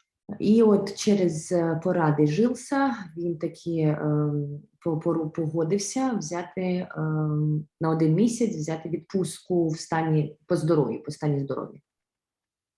And without guilt of not being at the hospital. І це він зробив без відчуття провини за те, що його немає на роботі. So that surgeon who maybe did 3 times the studies I did myself, тобто цей хірург, який рівень якого в плані навчання схожий на рівень Жилса, he learned to take care of himself first to be able to cure the people. Тільки так він, вже незважаючи на досвід, на професійні, на рівень своєї професії, чого він досяг, він тільки тоді вперше почав вивчати, як слідкувати за собою і таким чином слідкувати за всіми навколо. Now, when you have doctors and if they need some psychiatric medication, they don't go to meet a psychologist because for them, a psychologist is nothing. Тобто, коли є проблеми у лікарів, проблеми психологічні, психотерапевтичні, вибачаюсь, вони не йдуть до допомоги до психологів, бо психологи для них це, ну, якби, вони не лікарі, не отак. It is humiliating for them to meet a psychologist. Тобто це навіть як зневажає. Shame. Так, тобто це як позор, вибач, як ганьба для них іти за допомогою до психологів. Угу. So usually they go to see another doctor or a psychiatrist, not a psychologist. Тобто тут або вони йдуть до іншого лікаря, або вони йдуть до психотерапевта, але не до психолога. But this one tried many times to meet with psychiatrists and it did not work. І оце, So на прикладі кардіохірургу, він сам по собі намагався зустрітися з низкою психотерапевтів, але нічого, ну, ні до чого це не призводило. So it's a common friend who knew me well and a friend of him who told them go to see that psychologist. Ну і там же так випадково вийшло, що в принципі, це ж одна сфера, і хтось там знав Жилса з друзів того кардіолога, і отак от він до нього і потрапив. And I think that we succeed together. І Жилс каже, що вони разом перемогли, тобто вони... So this is an example of medical personnel. І це як один із прикладів ситуації з лікарями, з медичної сфери, людьми. But I would say that working with them, you encounter a lot of resistance to the treatment. It is very difficult. Але при роботі з ними є стан відмови від ваших порад, від вашої взагалі роботи. І це так от спостерігається дуже сильно, і от така специфіка. And I would even say that it might be more difficult to work psychologically with them than the soldiers. І він каже, що, напевно, навіть більш важче працювати з медичним персоналом, з представниками медичної сфери, ніж з військовими. Okay, so we go to number 9. Так, 9-й пункт – особлива підтримка соціальних працівників, які займаються безпосередніми тригерами серед біженців через різний менталітет. I think that social workers are really more open to help and support. And with them, it's possible. It's possible to work with them as a group, and they will share easily their emotional and their thinking and all this. It's easier for them to work with a psychologist, right? They receive it better. Тобто, ну, от на прикладі з медичними, так, ми поговорили про медичний персонал. Зараз в плані соціальних працівників вони дійсно більш відкриті до роботи з психологами. Чому? Тому що вони своїм чином десь їми і являються на своєму рівні, звісно. Тобто вони розуміють важливість психологічної допомоги. The next point is about volunteers. It's the same thing. It's exactly the same thing. 10-й про волонтерів, тобто схожа історія, як із соціальними працівниками. The only one thing, although we did have, and I remember I spoke about it with Olga, who's a volunteer, who joined Volunteer Front of Psychologists in 2014. And she said she just, you know, sort of anticipated the fact of volunteers as a group being lost, because volunteers are not considered as a military, Yes. and they're not considered as civilians, you know, so Yes. they group in terms of both general public and officials. It's Yeah. sort of це про що мова йде з Олею Вус. Ми розмовляли з Ірою, її подругою, з якою вона працює, про те, що волонтери, в принципі, в плані навіть соціальному і ієрархії, якщо так можна сказати, вони як неіснуюча група, тобто вони і не військові, і вони і не цивільні, і вони десь і юридично, і соціально, вони знаходяться в дуже важливому стані, але чисто от в плані інфраструктури і розуміння їх, вони, в принципі, ніде. Ну, поміж. Sorry, yeah. I would say that they need a recognition, an official recognition. And if you have, let's say, psychologists who work with them, the professional has to give them an identity as people who contribute to help the situation, but they need official recognition. Yes. Тобто так, він каже про це. У нас це вже є і продовжується, що офіційно потрібно визнання їх, як і на державному рівні, так і на громадянському. У нас, в принципі, з 2014-го вже це є, але цей процес не можна зупиняти. And there was a second thing about a syndrome of Оленька, ти там? Оля Вус. Ти пам'ятаєш, ми з вами розмовляли про синдром... Я про синдром рятівника казала. Рятівника, так. Ми казали і от про те, де вони знаходяться. Ольга, yes, they mentioned also a syndrome of a healer, a syndrome Yes. of rescuer. Yes. Right? Yes. Mm-hmm. Absolutely. We have, they need a lot of support because often they don't respect their own capacities, the limit of their own capacities.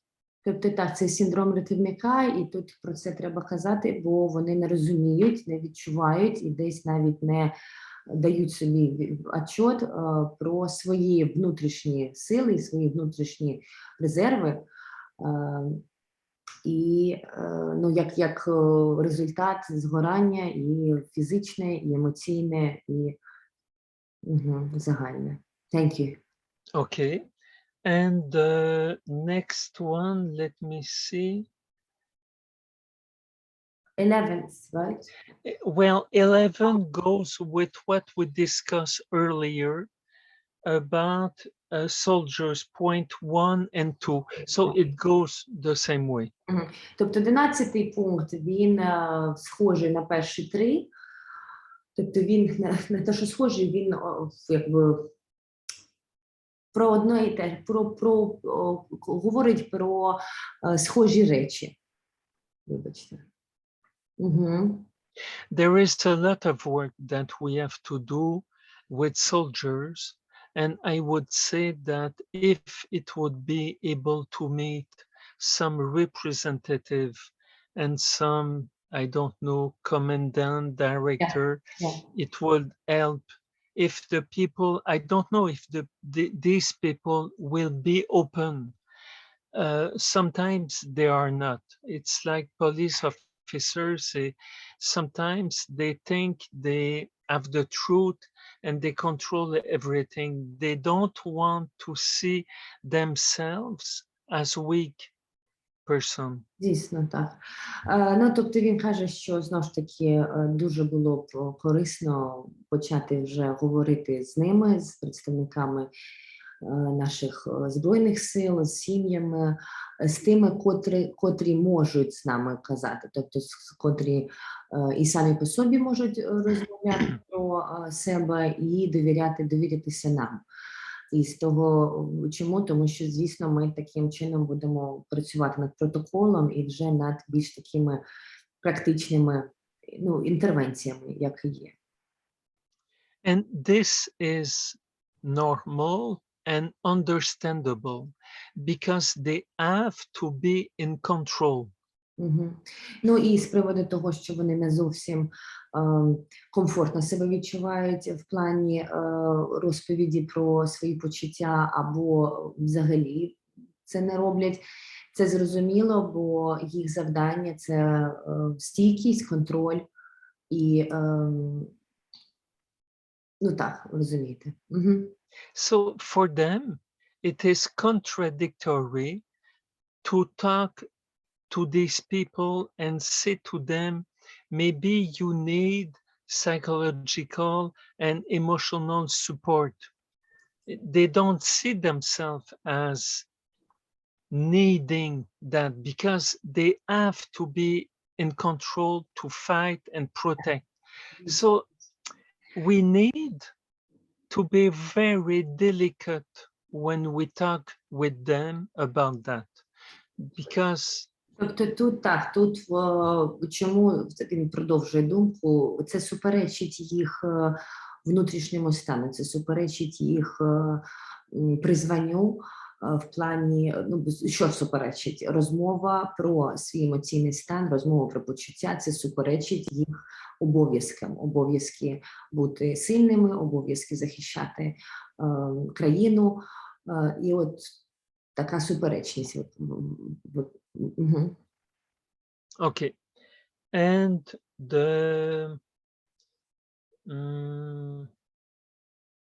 I think that's it. The last point, I think we discussed that in the other point. Тобто там на 13-й пункт, це ми вже казали про це, що будемо записувати, от які, так як записуємо семінари, вебінари, щоб були такі інструменти в онлайні і доступ до них для всіх.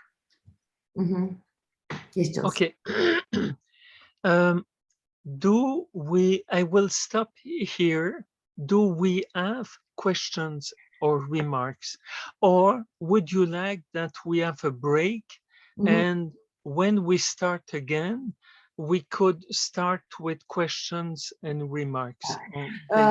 Дорогі мої, спілка, ну тут зараз так, або ми йдемо на маленьку перерву, там, ну десь, не знаю, там 15 хвилин або півгодинки, готуємо питання, і потім повертаємося вже з питаннями, або задаємо питання зараз до Жилсу, йдемо на перерву і вже приходимо з відповідями. Як ви думаєте?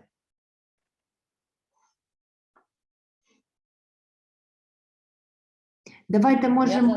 Я за невеличку перерву. Ні, звісно, перерва потрібна. Just, we're going to take a little break. Okay. So it's 10 to, say, how long would you need? Just... 15, 20 minutes? Okay, yeah. Let's do... No, not more than that. Not more than that. Давайте максимум 20 хвилин, максимум. I'll ask guys to prepare questions if they have. And then we'll start with that. We'll open. What the people can do during that time is write to you the questions. Поки, так, тобто ми на 20 хвилин перервемося, але питання можете у чаті одразу писати у Zoom тут внизу, так? Або на Telegram. Оце за 20 хвилин, якщо можете відпочити трошки, і питання, якщо є які питання, задавайте. Добре? Тоді так. That's okay. Тільки 20 хвилинок, так, повертаємося. Па-па. Thanks, Jules. Thank you. Bye-bye.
Okay.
Hi, Jill. Sorry, it's so late at yours, and you've been up for 24 hours now. I'm so sorry. It's okay. I think what we'll try to do, we're gonna have another like hour and a half, and then maybe enough for today. Then we'll come back Okay. tomorrow. What do you think? Okay. Yes. Well, I could do 2 hours and then we stop. Okay. It's possible for me. Друзі наші любі мої, про що мова йдеться? Просто ужився там зараз вже 7 годин назад, то там так вже пізно дуже. Ми зараз так 2 години ще попрацюємо, і потім завтра повернемося о 8, так. Таке ж також о 8 ранку, але зараз до 3 вже не витягнемо. Але знову ж таки підготуємо питання до завтра, і завтра попрацюємо над питаннями. I'm just explaining that we're gonna work 2 hours, and then guys can process the information today, sleep on it, and then we'll return tomorrow, right? Okay. And I would prefer Yeah. to do these kinds of meetings more often and less long. Sure. I think it's better. It's better. Yeah. Тобто в плані динаміки з приводу того, що і години у нас різні, і в принципі інформації дуже багато, котру також треба так поспати з нею, походити. Ми, напевно, будемо робити більш такі частіше зустрічатися в онлайн, але там на години 2. Отак. Все рівно буде запис, буде він одразу на Ютубі, трошки перекладу, який є, такий є, але от більш частіше, але коротше, щоб і себе не перенапружувати, і жился також. Я впевнена, що всі тільки за. Okay, yeah, okay, we're just waiting. Okay, so we are 17 now. Oh, well, 15 people. Good. Так, любі, тоді буду продовжувати в плані, shall I ask for questions? Any questions, right? Yes. Спілку, якісь питання з приводу того, про що ми розмовляли, є? Вмикайте мікрофон, і якщо є питання, то одразу.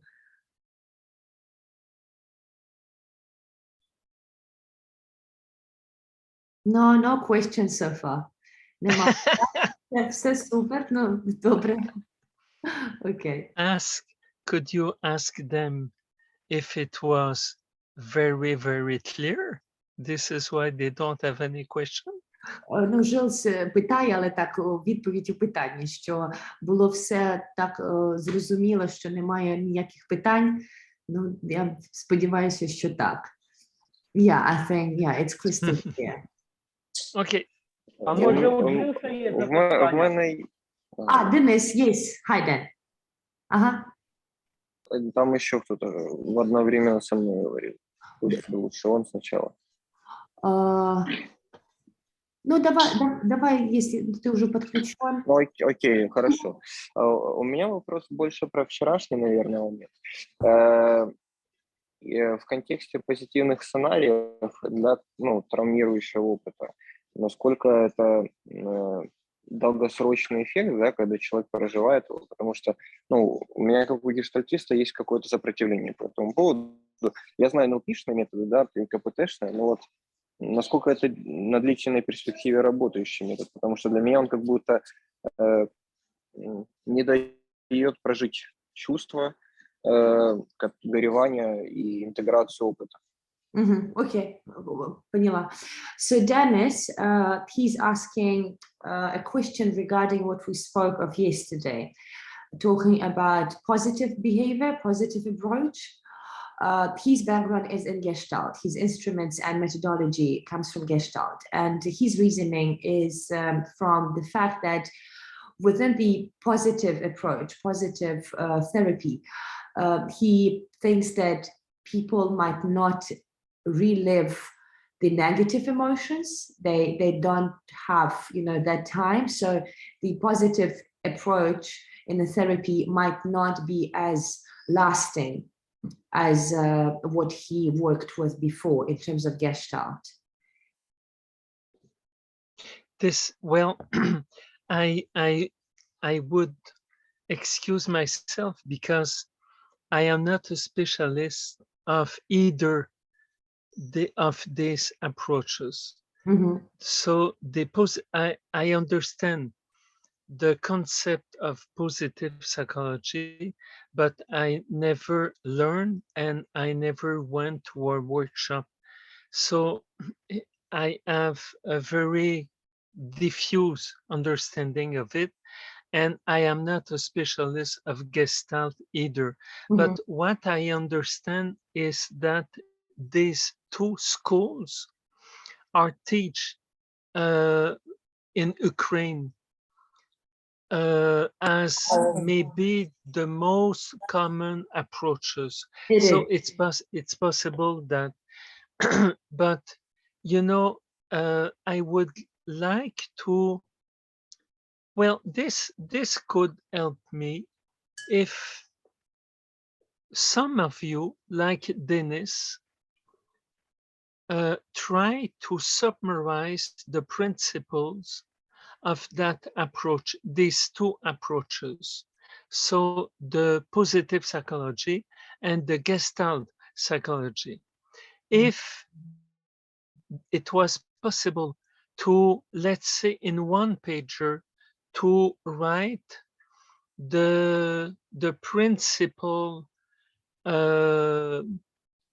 concepts and tools in these approaches, then I would be able to comment on that and to explain differences.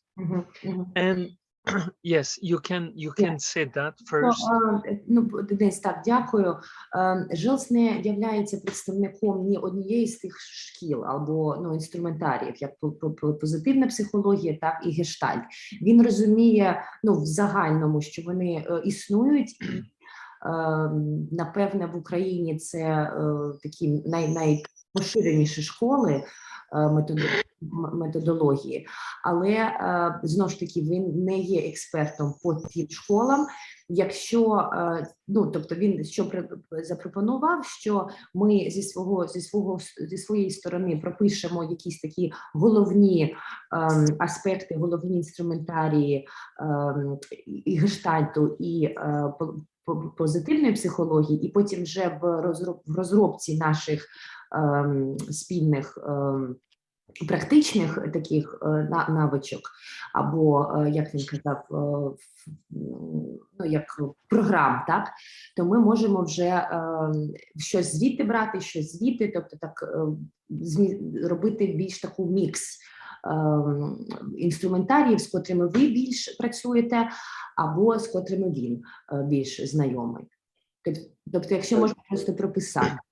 Я услышал. Я не тот вопрос, наверное, не так сказал. Я имею в виду про то, что вчера говорили про проживание позитивного сценария. Вот, например, ну, есть какая-то там военная, у него там был момент, что там все погибли, и он проживает, как будто они все живы. Это как будто ну, сознание наше, оно избегает таким образом, ну, оно входит в иллюзию, как будто отсекает реальность. И да, мозг сам по себе тоже это делает. Но это как избегание и вот, знаешь, выделение, да, отделение от этого опыта, а не проживание и интеграция. Ну, то есть, типа, не взять, съесть, переварить условно, а просто притвориться, что его нет. Да, поняла. Ну, да, окей. Yeah, it's a bit of a different question, sorry. Maybe lost in translation. So what Dennis is referring to, yesterday we mentioned, remember working with, I think the case was dealing with sexual abuse. And then in one of the notions, he mentioned that we can sort of, when we talk to people and we ask them to relive and to tell their story, yes. One of the, I'd say, additional instruments that we can use is to give them an alternative version of that past that they went through. And Dennis is asking, yes. Is that alternative past, which is hypothetically the better outcome, right? The better alternative of the trauma, of the circumstances that they went through. So with this practice or with this strategy, would it not make them feel as they're avoiding the integration into their past, into their trauma, by us giving them an alternative, or by us asking them an alternative version, like what would be the better scenario? So Dennis is just, well, concerned, if I may, with this approach. Does it not bring the avoidance rather than integration? It is a good question, a very good question. And if I would propose to a victim to develop an alternative scenario, I would make it sure that this is not a mean to avoid the situation and to diminish the reality of the situation, and then to have the result that we are making a distortion of what happened really. So it is a good question. It's a very delicate work we have to do.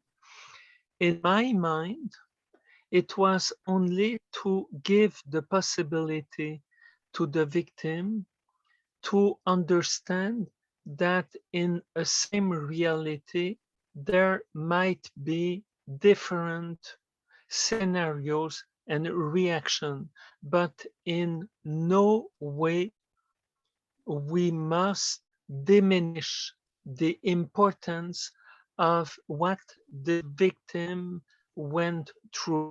We have to acknowledge that, we have to support that. It's only a technique to adapt to that situation.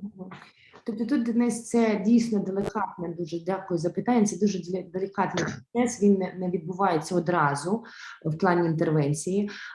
Одразу так, тобто ми не маємо права принижувати, принижувати і зменшувати і таким чином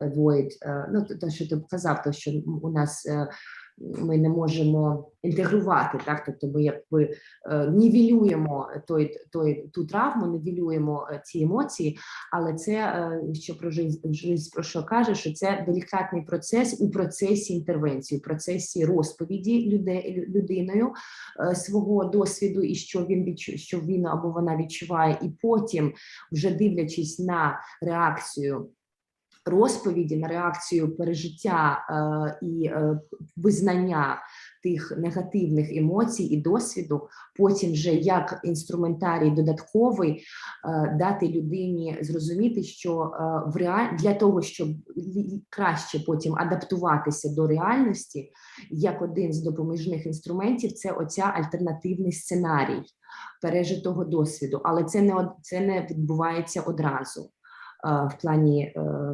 лікування, в плані терапії. And this process cannot be, this approach cannot be suggested in the very beginning, in the very Oh, no. No. It's after the person talks and Yes. Так, тобто Yes. це не одразу і навіть не на половині терапії. Тобто це подальше, але це використовується для адаптації вже в реальність. When we have a victim of a psychotrauma, this victim feels anxiety, shame, guilt, low self-esteem because she was unable to adapt and to cope with the traumatic event.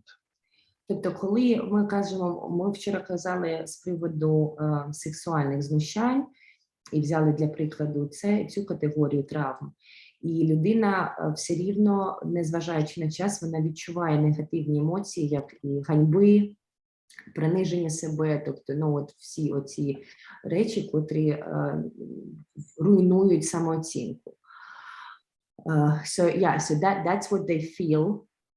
So the first thing that we have to do with a victim of a psychotrauma is recognition and acknowledgement of the event and of the reaction.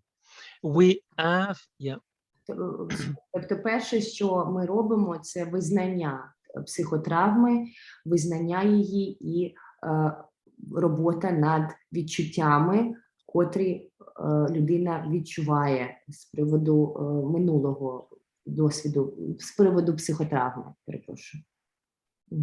Because these victims, it's very difficult for them to admit to have been hurt and wounded by the traumatic event. So we have to help them to understand that this is our human nature and we react like that. Тобто людина першочергово, вона не може прийняти той факт, вона відмовляється від факту того, що це произошло, і ми повинні створити такі умови, там, де людина розуміє, що це ми люди, ми всі відчуваємо, тобто це більше, ніж природньо відчувати ті негативні емоції, в котрих вона знаходиться через психотравму. And when I was talking of an alternative scenario, it is the same thing that what I did with the children of the family when we construct the... From Beirut, yeah. Тобто це, коли він казав про такі альтернативні сценарії, котрі ми можемо запропонувати людині з психотравмою. От на такому ж прикладі ми почали сьогоднішню розмову в плані сім'ї з Бейруту з 5 дітьми і з матір'ю. Тобто це як альтернатива була. Уже відходячи від індивідуального, суб'єктивного оцінки травми та сім'ї. What I did with these children, I developed a new memory which was superimposed to the last memory of the house destroyed. So the new memory is that masterpiece of a beautiful house, a white house with paper, and this is something that will be over the previous images of the house destroyed. Тобто він таким чином допоміг створити нову пам'ять, нову пам'ять для дітей в плані того негативного досвіду, через який вони пройшли як сім'я. І от через ту терапію з домом і от з витвором мистецтва, в якій ми працювали, пам'ять, тобто процес цієї терапії, він наклав свою позитивну пам'ять на минулий досвід негативу, але не, знову ж таки, не через нивелювання минулого досвіду. Це просто було використано для адаптації дітей і матері в нових реаліях, в новому фізичному стані у Канаді. You see, I will show you something. Do you see I have a sheet of paper here? So this is the trauma. Okay? Це травма. So what I do with these kids, I put another sheet of paper over the first one. Що він зробив з дітьми, він бере і накладає наступний папір, слой на травму. So it will not change that one, but it will help to put it down under other memories like that. Але це допоможе травмі стати більш, how can I say it? Зараз хвилиночку. Trauma saying ground. Yes, yes. Trauma stay ground, yeah? Yeah, that's it. So we have to understand that memory functions in this way. We remember things that happened recently, and things that are less recent, they are put back under the other ones. So when we want to help somebody, we can put over the last memory new good memories. So this is not a distortion. This is not and a way to not recognize what happened. It's just a way to give the opportunity to have recent, pleasant, and positive images and new memories. Тобто тут він каже про функції пам'яті і як вона працює в плані короткої пам'яті, довгострочної, і так як травма, припустимо, тобто травма відбувається все рівно більш далі у минулому, чим на сьогоднішній день, коли ми працюємо вже з жертвою.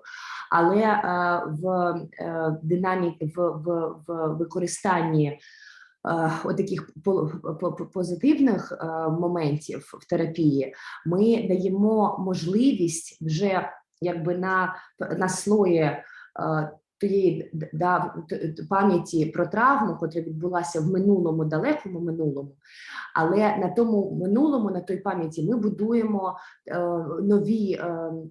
нову пам'ять, нових емоцій, нового досвіду.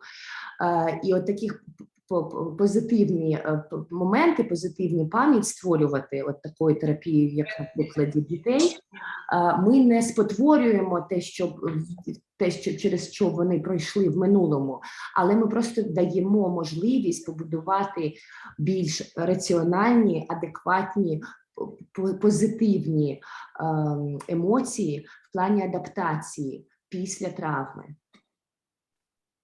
Okay, maybe I'm try how I see what you say now. Maybe you correct me. I'm see this is for positive scenario we use because this share and scale experience for this people who have trauma and. Okay, we first for work for these people and help integration experience, and next step we use positive scenario and scale and share experience and how we do in dreams. Yeah, we dreams about something, and this help us thinks about the future. And we use these techniques. Because we scale experience and this help in the next step. I'm right? I will try to say it. I'm not sure I understand well. You are speaking of dreams that we have during the night. Is it that? Ти про сни кажеш? Трошки... I say about positive scenario. What we say now in this for trauma. Давайте на русском. Окей, я понял, что плохо мне это выходит. Получается, позитивный этот сценарий мы используем для того, чтобы расширить опыт человека, но это как больше расширение, это не для интеграции, а там, чтобы у него просто был это замороженный опыт, он немножко в другие стороны тоже разморозился, только не кроме того, что он прожился, он еще, условно говоря, подвигается в разные стороны в сознании, и таким образом будет больше пространства. Но это я для себя пытаюсь просто это объяснить, и вот таким образом. Окей, то есть это как, ты это понимаешь, как дать объема больше, да, сознанию, чтобы уже... но сначала, получается, человек это прожил уже, проработал уже и стыд, и вину, и принял, но тут еще дополнительная техника, которая поможет ему помечтать о том позитивном варианте, и тогда он может больше расшириться. Окей, да, сейчас подтвержу или спрошу, спасибо. So Dennis, he's just explaining it to himself, this strategy for me. So yes, we relive the negative emotions, we acknowledge the trauma, we acknowledge the pain and everything that follows with the trauma in terms of self-esteem and so forth. And then at some stage, we give them an alternative, a way to create that alternative scenario. And is that, so once we do that, our patient, is it going to just expand their cognition? Is that just going to expand their sort of emotional availability? And then other people, one of our participants, she mentioned post-traumatic growth. So is that something that can lead to the growth? Yes, absolutely. Absolutely, yes. У нас тут так в чаті Ліночка сказала, що от так, посттравматичне зростання. Тобто це для того, щоб вийти на той рівень і почати працювати з ним, використовується от така стратегія позитивних практик, позитивної терапії. І так, це як, Денис, повертаючись до тебе, це ми даємо свідомості більш об'єму, більш простору для того, щоб бути емоційно доступними до реальних, до сьогоднішнього дня, до майбутнього тієї людини. And may I speak? Sure, yes. Yeah. Denise makes me think to something which is important.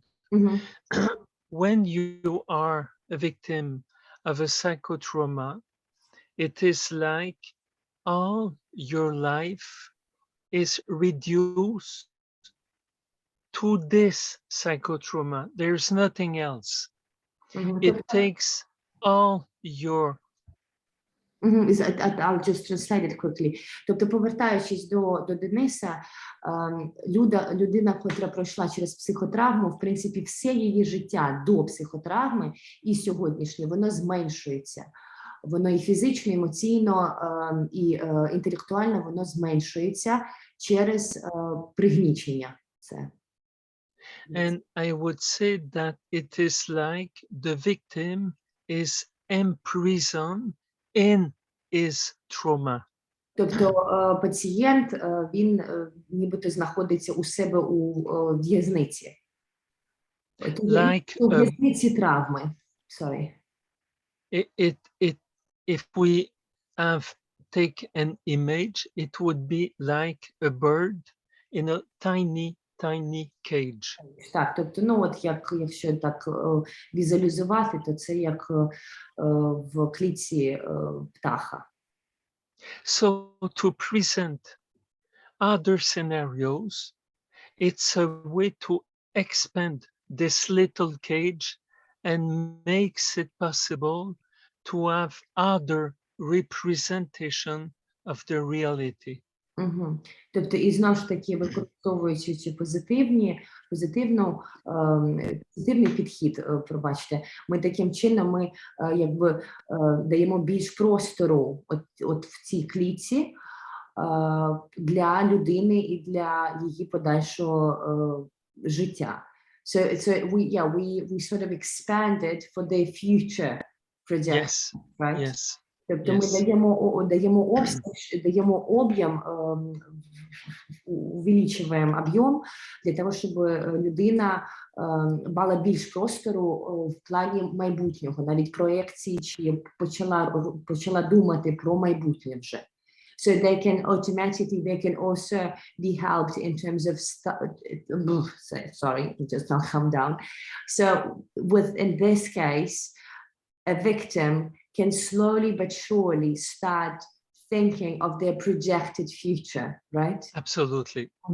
Yes, Так, absolutely. це вже як адаптація до сьогоднішнього дня і потроху вже вихід на проєкцію майбутнього. Тобто людина починає асоціювати себе вже в майбутньому. Okay, that's good. Можно я спрошу? Да, Женечка, Не очень. Есть. Я все-таки человек, работающий в позитивной психотерапии направлении, хочу свериться, правильно ли я понимаю.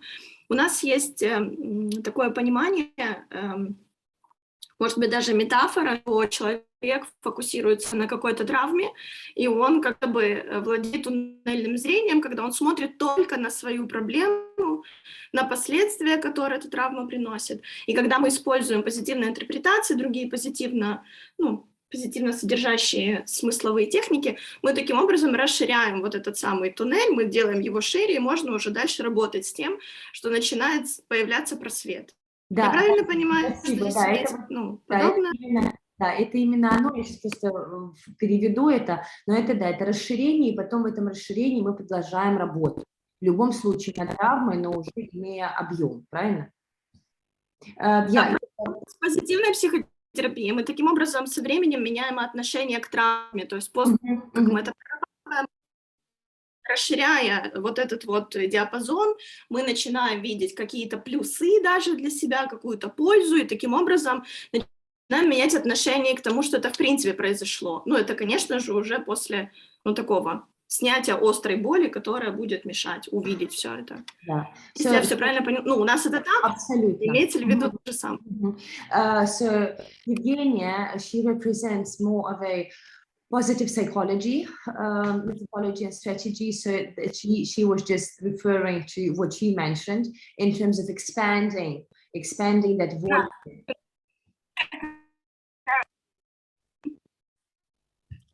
Ой, да, что? Это не психология. Это другое направление. Правильно. Положительная Психотерапия. психотерапия. Супер. Psychotherapy. Да, извини. So yeah, sorry, not positive psychology, positive psychotherapy. Yes. That's yeah, sorry, that's me. I'm Yes. I'm the greenest one here. Я самый зеленый в группе.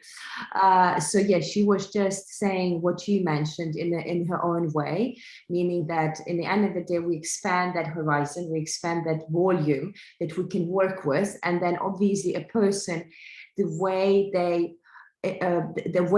they sort of understand their trauma can become more of a beneficial, so they can find that strength. Remember what we mentioned. So my weakness is my strength.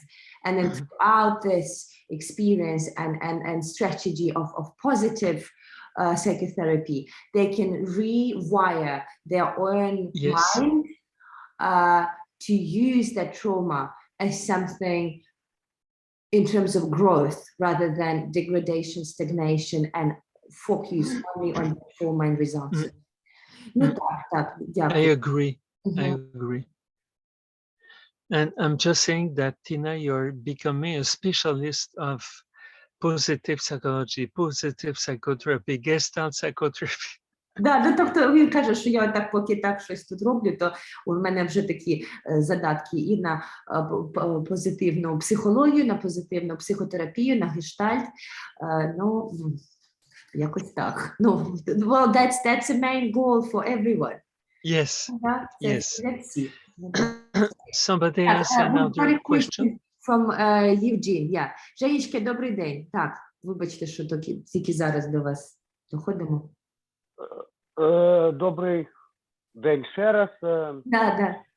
Я хочу для себя, я перейду на русский, извините, потому что сложно сейчас сформулировать будет. Все добре, так. Смотрите, насколько я понял принцип того, Ой, что-то со связью немного. что человек, которого группу, слышно? Да, сейчас слышно, немного пропадает. Да, начните сначала, пожалуйста, Женечка, да, связь плохая. Я хочу для себя так понять, как это могу все интегрировать в работу с зависимыми. Смотрите, насколько я понял, мне бы хотелось понять, когда человек с травмой может стать целителем. Просто насколько я понял, когда проходит та трансформация, и тот человек, который все равно становится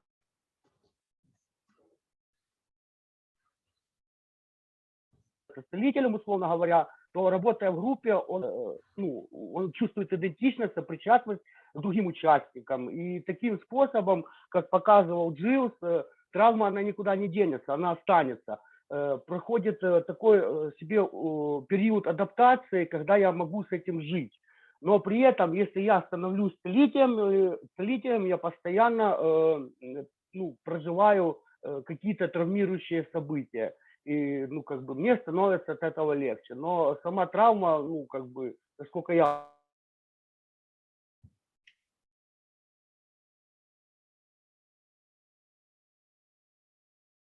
Ой, связь. Ай-яй-яй.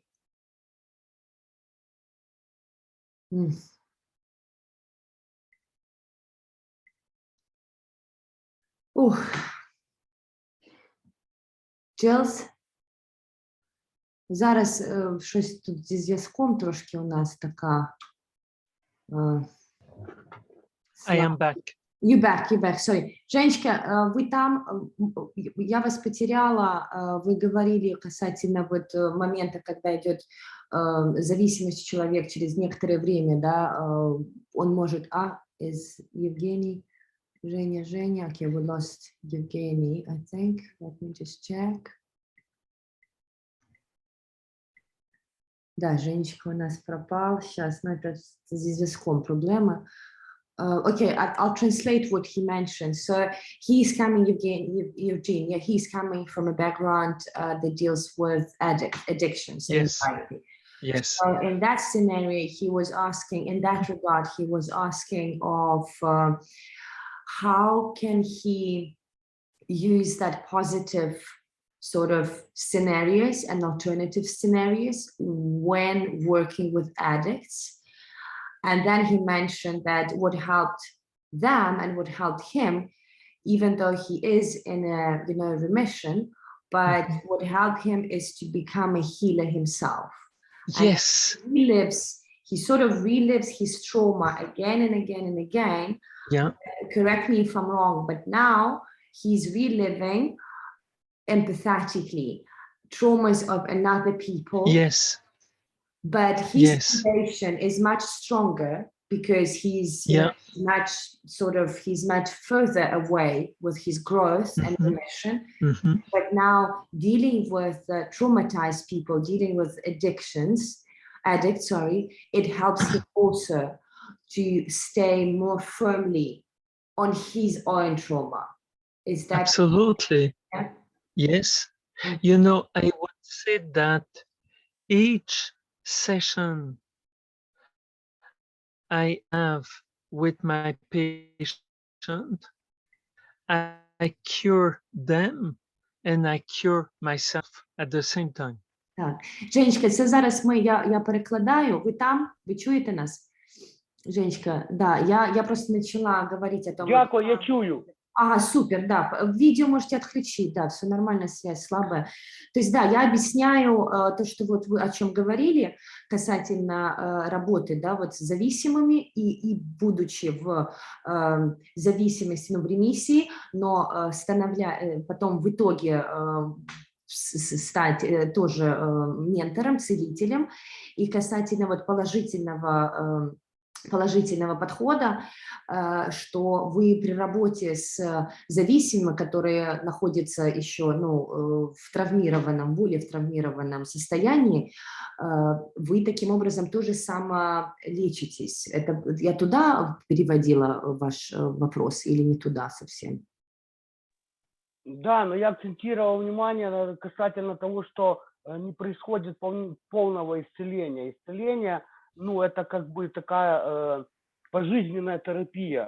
Просто если есть травма, то я научился с ней жить, могу поделиться опытом своим, и делясь опытом, мне от этого становится легче. Абсолютно. Я просто помню разговор с Джеймсом, они брали концепцию 12-шаговой программы, то есть там спонсор, подспонсорные, в этом контексте. Я просто так для себя хочу тоже понять, что я не исцелюсь от травмы, если она есть. Я просто могу с этим жить. Спасибо. Да, спасибо. So he's just saying that we went back to yesterday's discussion of different strategies and different schoolings, and one of them deals with 12 steps, and 12 steps, inevitably it leads you to become a sponsor, as they call it, right? To become that mentor and that supervisor, if I may. But Evgeny is also mentioning that even though he understands that he will never get rid of the trauma, he will never be healed 100%, but he's got tools now that are helping him to live with the trauma. I want to say to Eugenie that I thank you very much to share that with us, because I would say that this is what we try to do, everyone, is to get stronger. We will never be able to erase completely the trauma, but it's like we just add new strength and new experiences, and we become, I would say, more and more strengthful. Да. Yeah. Тобто він дуже вдячний, Женечка, очень благодарен за то, что вы рассказываете об этом, потому что вот таким образом, и о нем мы говорим активно, таким образом мы становимся, у нас появляется больше и больше инструментариев, и они усиливаются, эти инструментарии, так как и рассказ, так как и диалог, и монолог, Вот, и возвращаясь вот к вашему моменту, он тоже говорит, что каждый раз, когда он занимается терапией с пациентами, он тоже в своем понимании лечится, то есть в процессе этого, так как он и принимает это на себя, и как бы трансформирует это в плане эмпатии, и как профессионал через себя, но в итоге это тоже закаляет и делает его сильнее. Окей, yeah, we got that. Еще какие-то вопроси, якісь питання? Чи можемо продовжувати? I think we can carry on with the theory, right? Okay. For Eugenie, I can share with you something very, very personal. I went myself through, I would not say a lot of psychotrauma, but few of them that have been severe. The most severe one is just to complete what Eugenie is saying. The most severe one I went through is that my father tried to kill me when I was young. I'm sorry, thank you. Це Женечка також, ну, тобто ми тут також відкриваємося один одному, і Жилс, як ви почали відкриватися з нами, так і він відкривається, кажучи про те, що він на своєму житті, у нього було декілька психотравм, декілька таких глибоких, одна з котрих це те, що його батько намагався його вбити. Okay. And I had other less severe trauma. I was abused sexually by a group of teenagers when I was a child. So these are really huge trauma. So when I work with people, okay, you can say it. Так, Yeah. так. І це така одна глибока травма була, і інша, коли він був підлітком, над ним фізично та сексуально знущалася група підлітків. І оці такі глибокі травми є зараз. So when I work with a patient and when I help somebody, each time for me, it's a pleasure to help somebody to get rid of a trauma, and at the same time, it's beneficial for me. І тобто So I just want to say that to Eugenie. І так як в його професії, вже в професійному житті він працює з травмами, але це також йому допомагає тримати під контролем, тримати і ставати ще сильніше, ще міцніше, пробачте, в плані його особистих травм. Okay, thank you. Thank you, Jules. Now, other questions, or we go back to Let's go back to theory, right? Very good. Mm-hmm. Okay, let me install Так, ми myself. повертаємося до теорії. Це ми зараз будемо на сторінці 17, я думаю. Так, цілі психологічного втручання. Ви вибачте, якщо український переклад трошки не зовсім правильний.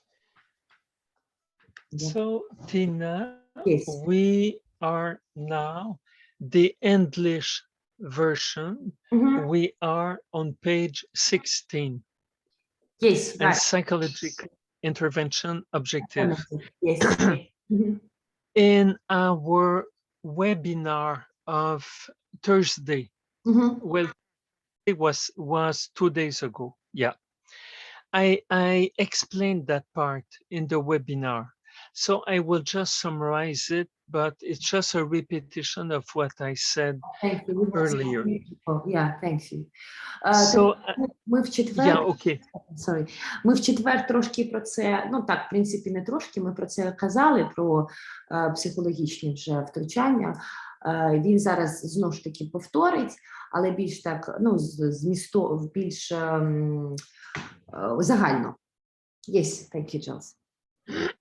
So again, myself, I'm coming from psychoanalysis.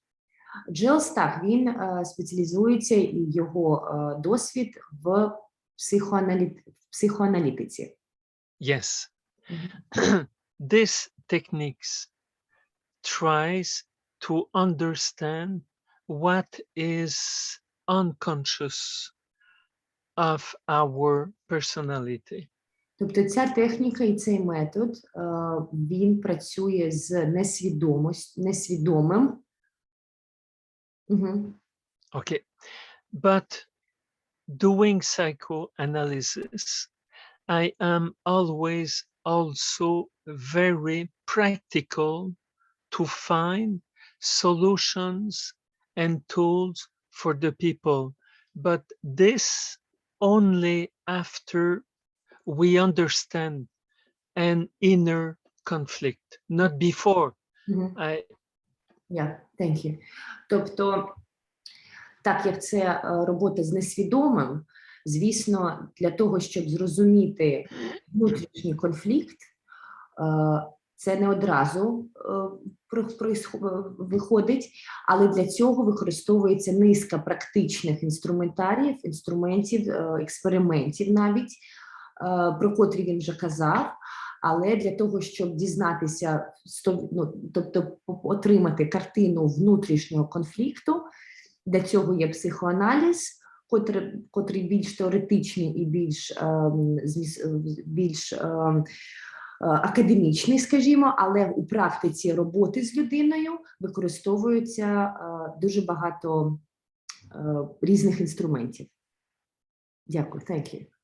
In the practice of psychology, often people, they will do psychoanalysis only, or they will do behavior modification only. They will do one or the other. Тобто по статистиці роботи люди або використовують професіонали, або використовують психоаналіз, або модифікацію поведінки, тобто або одне, або інше. When we do that, we miss something. Якщо так от розділяти або одне, або друге, то можна втратити. I would say that psychoanalysis is like digging in the earth to understand the past conflict which are responsible for the present symptoms. Тобто, якщо казати про психоаналітику, це нібито як от копати глубже та глубже в минуле конфлікту, для того, щоб розуміти наслідки того минулого конфлікту в сьогоднішньому дні. With the other approach, which is behavior modification, we don't want to understand why we have symptoms and behavior problems. We don't want to understand that.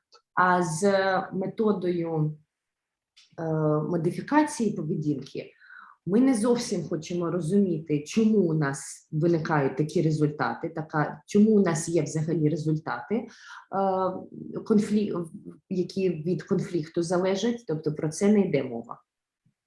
So we say whatever the reason or whatever the conflict or the problem, we just have to modify the behavior and eliminate the bad thinking and bad perceptions. Тобто, з точки зору модифікації поведінки, так як нам, в принципі, все рівно, звідки там йде наслідки, і чому ці наслідки, і яка причина тих наслідків. Головна задача – це просто модифікувати поведінку, її якось переробити в більш адекватно, щоб взагалі не було ніяких sorry, зараз хвилинку. So in behavior modification, our main thing is to eliminate, right? The behavior from. I will give you an example. It will be simple. На прикладі пояснить. Let's say that a man, his wife had a cancer and died. His wife, right? Yeah, Да, ну, his wife. припустимо, сім'я і жінка помирає через рак. That's it. So this man is depressed and is not motivated to go to work. Тобто людина, чоловік, він дійсно депресивний, тобто він депресує, не може працювати, не може, в принципі, робити нічого. So he sleeps all the time and he doesn't have any appetite. І є розлади зі сном і з їжею.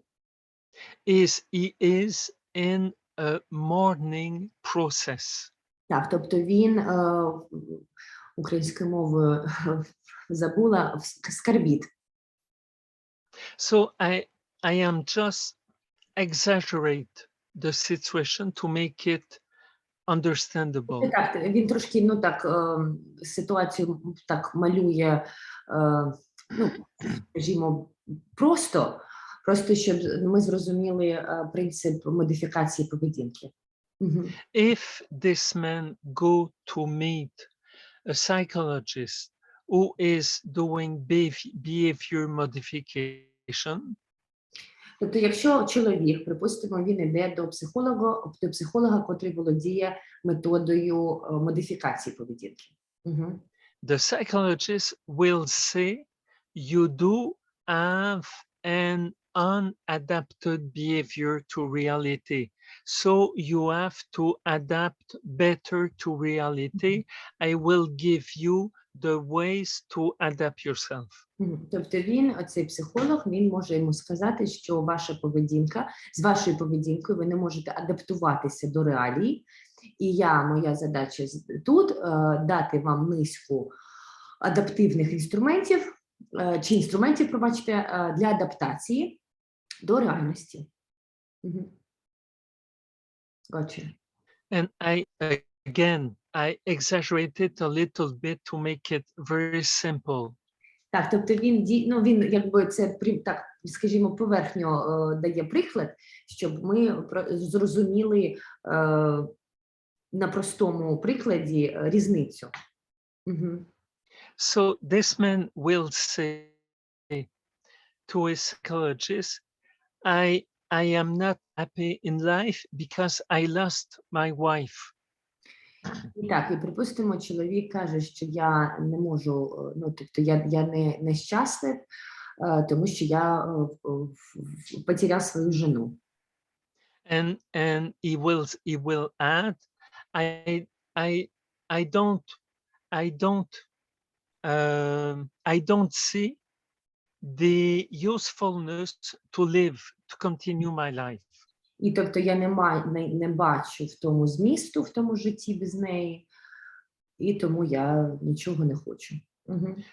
So this psychologist will answer, this is an unadaptive behavior. You have to change that.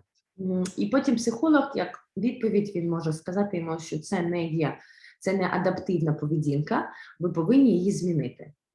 Ставлення. And then the man will ask, do you have your wife? І потім людина, пацієнт може спитати, а у вас є жінка? Pardon me? I'm here. Так, тобто So, питає, а у вас є жінка у лікаря? So the man will ask, do you have a wife yourself? The psychologist will say yes, and the man will answer, well, I lost my wife, and I can't recover from that. And the psychologist will say, this is an unadapted behavior, you have to change that. Мгм.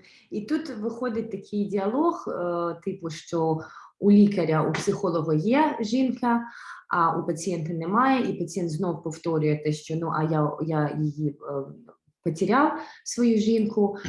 І потім знов психолог може йому казати, ну, це треба от адаптуватися до цього. Okay. But again, I exaggerate a little bit just to Це make дуже, an example. ви не зважаєте на той приклад, як на таку клінічну якусь картину, це просто, щоб ми розуміли різницю між адаптивною, між психологією модифікації поведінки і психоаналітикою. Thank you. So we have the same man who go to meet a psychoanalyst. І, припустимо, та ж людина йде до психоаналітика. And then the psychoanalyst will say, could you talk of yourself? І психоаналітик запитає його, попросить його розповісти про себе. So the man will answer, yes, I want to talk of myself. I lost my wife. Так, і людина, And звісно, я готовий про себе розмовляти, я загубив свою жінку. I can't live without my wife. It's impossible for me. Я не можу жити без своєї жінки, це нереально. Then the psychoanalyst will say, like in a reflection, he will say something like, so you feel like an abandoned child. І потім психоаналітик, використовуючи такі рефлектовні, як відображення, відзеркалення, він може йому сказати, що тобто ви відчуваєте себе як покинута дитина. The psychoanalyst will reflect and interpret the feelings and emotions. Тобто психоаналітик, він рефлексує, тобто не рефлексує, це не те слово, він відображає, і інтерпретує, це інтерпретує,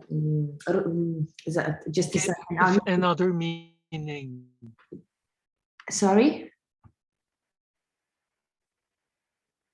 So yeah, he reflects and he interprets Yes.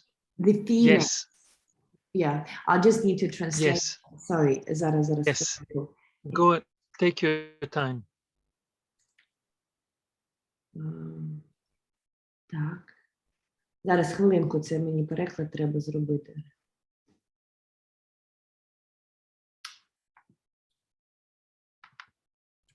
Тобто психоаналітик, він перекладає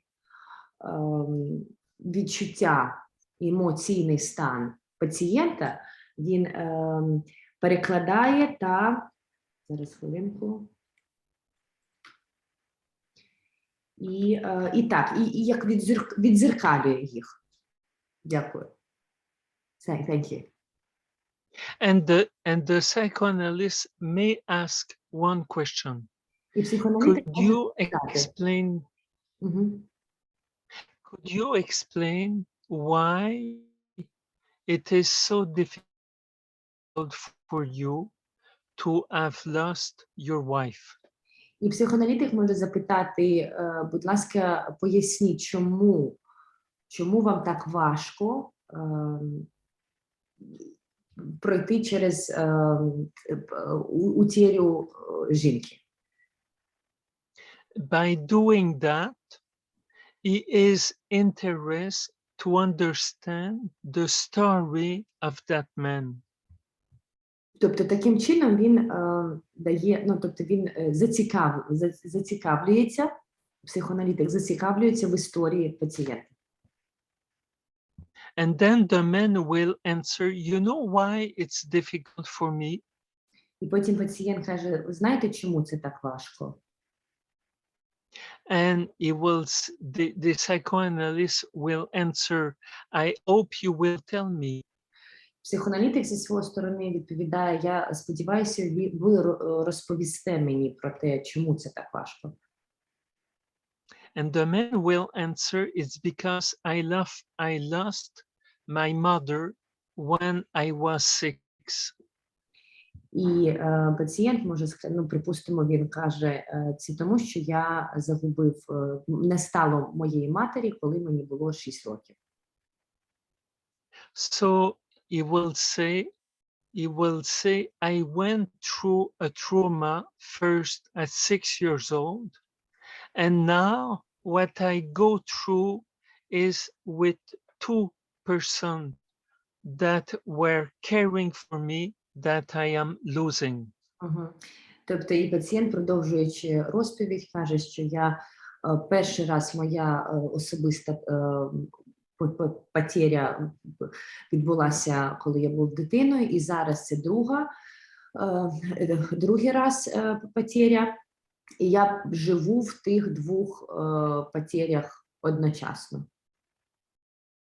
So, and it can go on like that. Psychoanalysts try to understand the story of that man. В плані підходу психоаналітики, психоаналітика, вона намагається зрозуміти минуле, намагається зрозуміти причини і як і де травми сталися. And the psychoanalyst will ask, could you talk with me of the emotions you had when you were 6 years old? І потім психоаналітик може запитати, будь ласка, поділіться зі мною своїми емоціями, які ви відчували, коли ви були дитиною, коли не стало мами. And by doing that, he is able, he makes it possible for that man to express the emotions related to the first trauma. Тобто, таким чином він, психолог, він допомагає людині. Зараз хвилинку, я загубила цей зміст. Sorry, I lost the sentence. So, do you want to repeat it? Yes, please. Do you want to repeat it? Yes. Yeah.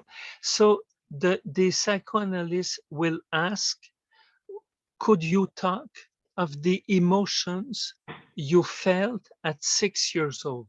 Yes, yeah, that I got, yeah. And then so in this way, and then the next point. And in this way, the psychoanalyst helps to express the emotions related to the first trauma. Тобто таким чином, да, психолог допомагає людині експрес, це зараз просто слово таке, не знаю, як це перекласти. Може виразити. Дякую, так, от уже ж. Виразити, да, свій емоційний стан першої травми, котра сталася в дитинстві. Дякую. And when you talk of the emotions, then you get these emotions out of you. You evacuate these emotions. Ну і одразу, ну не одразу, але таким чином, проговорюючи, розповідаючи про це, ми допомагаємо людині евакуювати ті емоції з внутрішнього стану свого. And the psychoanalyst can say something as you were a child who has been unfortunately abandoned because your mother died, and now you are an adult who is abandoned a second time. І психолог може сказати йому, що те, що з вами сталося у дитинстві, на жаль, це сталося з вами, але ви були дитиною. Зараз, що проходить з вами, вже проходить в зрілому віці. Yeah. And this man, talking of his emotions, helps him to get stronger because he is able to contain better all these emotions. Зараз хвилинку. Mhm. So when he tells a psychologist, when he says that it was unfortunate what happened to you in your childhood, but now what happened to you happened in an adult, in a mature age, right? So Yes, but talking of all these emotions help to get stronger because you have somebody to who you explain what you went through, and this person recognize that. Тобто, ну так, і от відбувається допомога через те, що людина, пацієнт може вже розповісти людині, психологу, пережити ті емоції, почати вже розповідь і почати евакуювати, звільнятися від емоційного напруження, перенапруження через терапію. And then the man will say, you can't measure how I was sad. Але людина може сказати, що ви не можете, ну, тобто, зараз хвилинку, that the patient cannot measure or the psychologist cannot.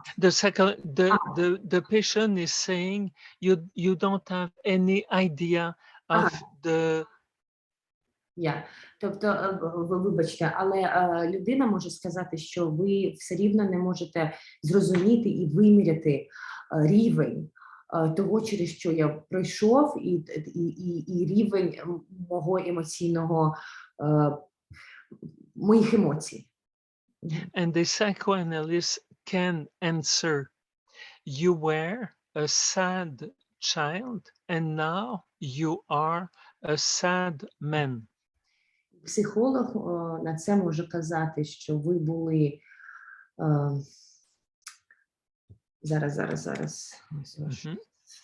ви були сумною дитиною, тобто, ну, так, сумною дитиною, а зараз ви сумний чоловік. And the man will say, yes, this is very difficult for me. And the psychoanalyst will say, I understand very well. Так, і людина продовжує казати, що так, це дуже важко все для мене, і психолог каже, я розумію вас. With this intervention, the man will feel understanding and relief.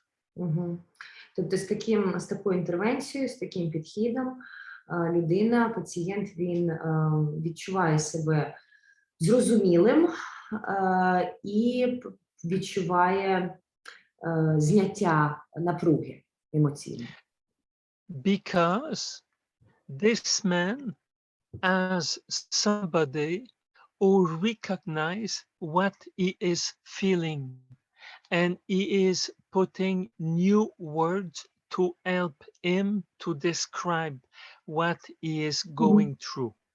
Чому? Тому що, по-перше, людина відчуває, що він може відкритися людині, котрій не все рівно, і людина, котра допомагає йому висловити свої почуття, висловити те, через що він пройшов і як він себе відчуває. Once all this is done, then what I would do, what a psychoanalyst will not do, but what I will do at this point, I will... І зараз от якраз оце, припустимо, закінчилося, тобто ми розглянули із моделі з модифікацією поведінки і модель з психоаналітикою. І от зараз Джил скаже, що на цьому рівні вже дослідження, збору інформації, Жил зі своєї сторони, він буде робити наступне, що не роблять ні психоаналітики, ні модифікація поведінки. I would say to that man, I understand that you suffer a lot, Тобто він продовжує казати, що я розумію, що ви пройшли через багато переживань. I think that it will be helpful for you that we talk of that again and again. Я думаю, що нам буде тільки в плюс продовжувати спілкування з цього приводу знову і знову. And when you will be ready, we could see how you can adapt now to the loss of your wife. І коли в процесі нашого спілкування, коли ви відчуєте, що ви вже можете почати адаптування до нової реальності без своєї дружини. So by doing that, I will start to do behavior modification. І от коли тоді вже людина, гіпотетично, вона готова до адаптації через низку спілкування, через низку інтервенцій. І от на тому рівні вже потім, коли людина готова до адаптації, Джилс використовує модифікацію поведінки. I will not impose myself to this man. Seconds. Тобто Джилс не буде накладати себе на людину. I will just say, you can lean on me. I can assist you to develop new mechanism, new coping adaptative means to adapt reality. When you will be ready. Тобто, коли вже людина, що Джилс може сказати в такому випадку, коли ви будете готові, я не буду зобов'язувати вас до адаптації, тобто, знову ж таки, я сказала накладати, але це більше як зобов'язувати пацієнта до там майбутньої якоїсь адаптації, про котру, знову ж таки, він зараз не може ні думати, ні розмовляти, але коли він буде готов до цього, то Джилс буде як асистувати йому, допомагати, розробляти, зараз хвилинку,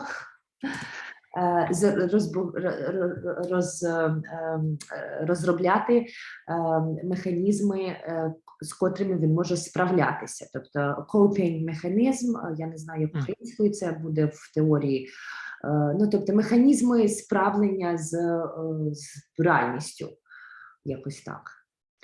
This approach is less violent with a patient. І от такий підхід, або такий підхід, він менш, я думаю, що я просто трошки вже втомлююся, він менш жорстокий в плані роботи з пацієнтом. Because I don't push the patient. Тому що він не давить на пацієнта. I am just behind him and supporting him to go in his life and to succeed to readapt in his life. Тобто Джилс тільки присутній в цьому процесі як підтримка і як підтримка у навігації в процесі лікування, а не як, не веде людину за собою, не каже йому, як там це робити. Він пропонує і підтримує процес лікування. This example is what I described in my document on section psychological intervention objective. So that section is what I just explained.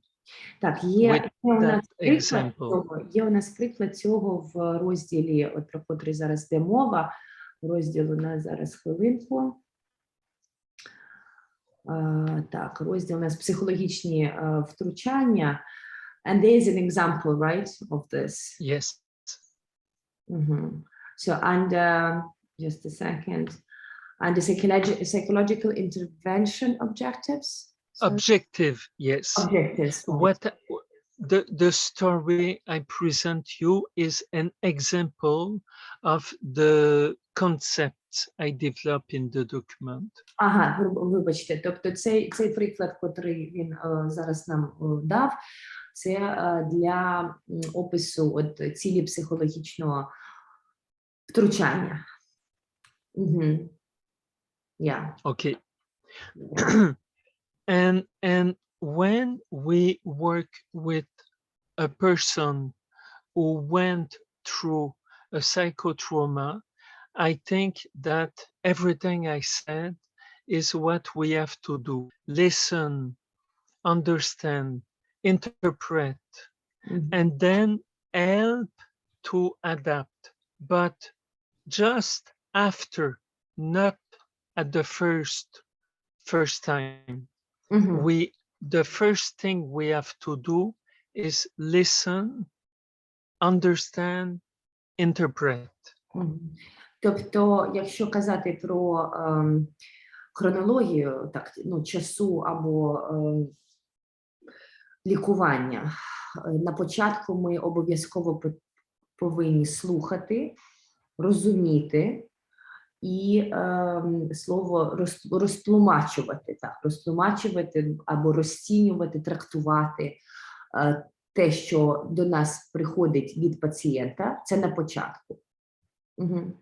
Okay, that's it. So this is that section. I think I saw one question. Хтось питання, напевно, задавав. Зараз хвилинку, бо я не бачила. Є питання якісь, друзі?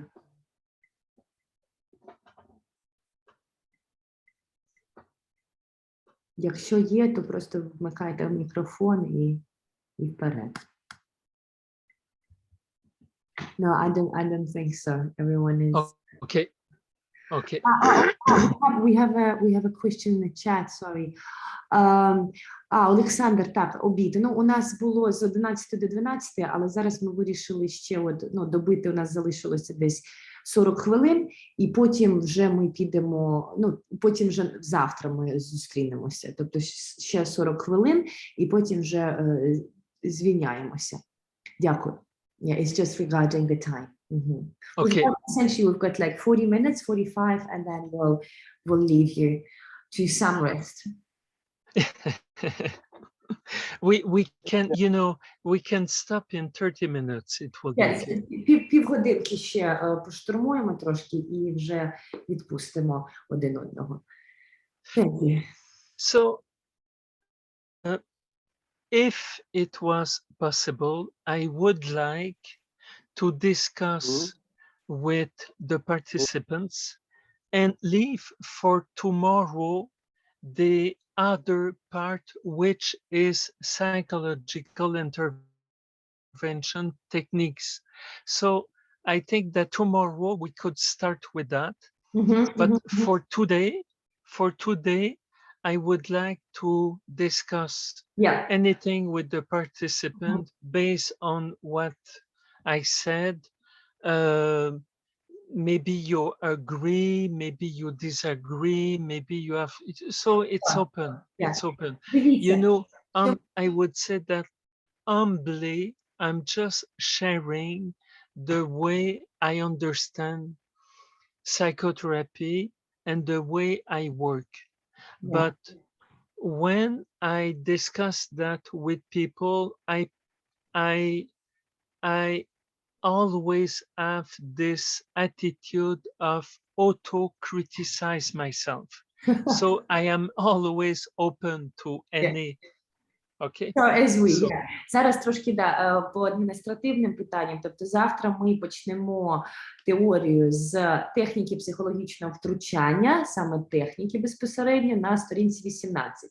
А зараз у нас півгодинки є для будь-яких питань, для якихось спостережень чи для критики, бо знову ж таки Джилс, він самокритична людина, як і всі ми, бо є і праве, і ліве полушарія, і вони завжди, самі розумієте, у них там внутрішні конфлікти, але, будь ласка, розмовляйте, кажіть про все, що ви думаєте в плані цього семінару, і якщо, знову ж таки, є якісь кейси, у нас, ну, по кейсам ми вже завтра пройдемося, напевно. Дякую. Доброго дня. Да, привіт, Если Александр. мне по формату задам вопрос, потому что я пытался услышать то, что хотел услышать, так и не услышал. В чем ситуация? Ну, я військовый, я военный, и сейчас там, да, формируются добровольцы, роты, и отправляются на передок и на ноль. И так получилось, что вот первая рота поехала, и, как говорится, по первым людям уже можно сделать какие-то выводы и столкнулись с определенными проблемами. Проблема в чем заключается? В принципе, ехали все добровольцы, все хотели. Когда приезжают туда, то ну, процентов 30 уже оттуда хочет уехать на первый же самый день. Они не боеспособны, они не готовы воевать. И так уж построено все в нашей, наверное, стране или в наших этих, что так нельзя просто взять оттуда уже и забрать человека. И вот как бы мы столкнулись с тем, что как можно, ну, то ли отсеивать, то ли понимать, Да, ли ехать, да, потому что тут он готов, а когда приезжает туда, получается, что не готов. Как это можно отследить, может, как-то, ну, какие-то методики, какие-то техники.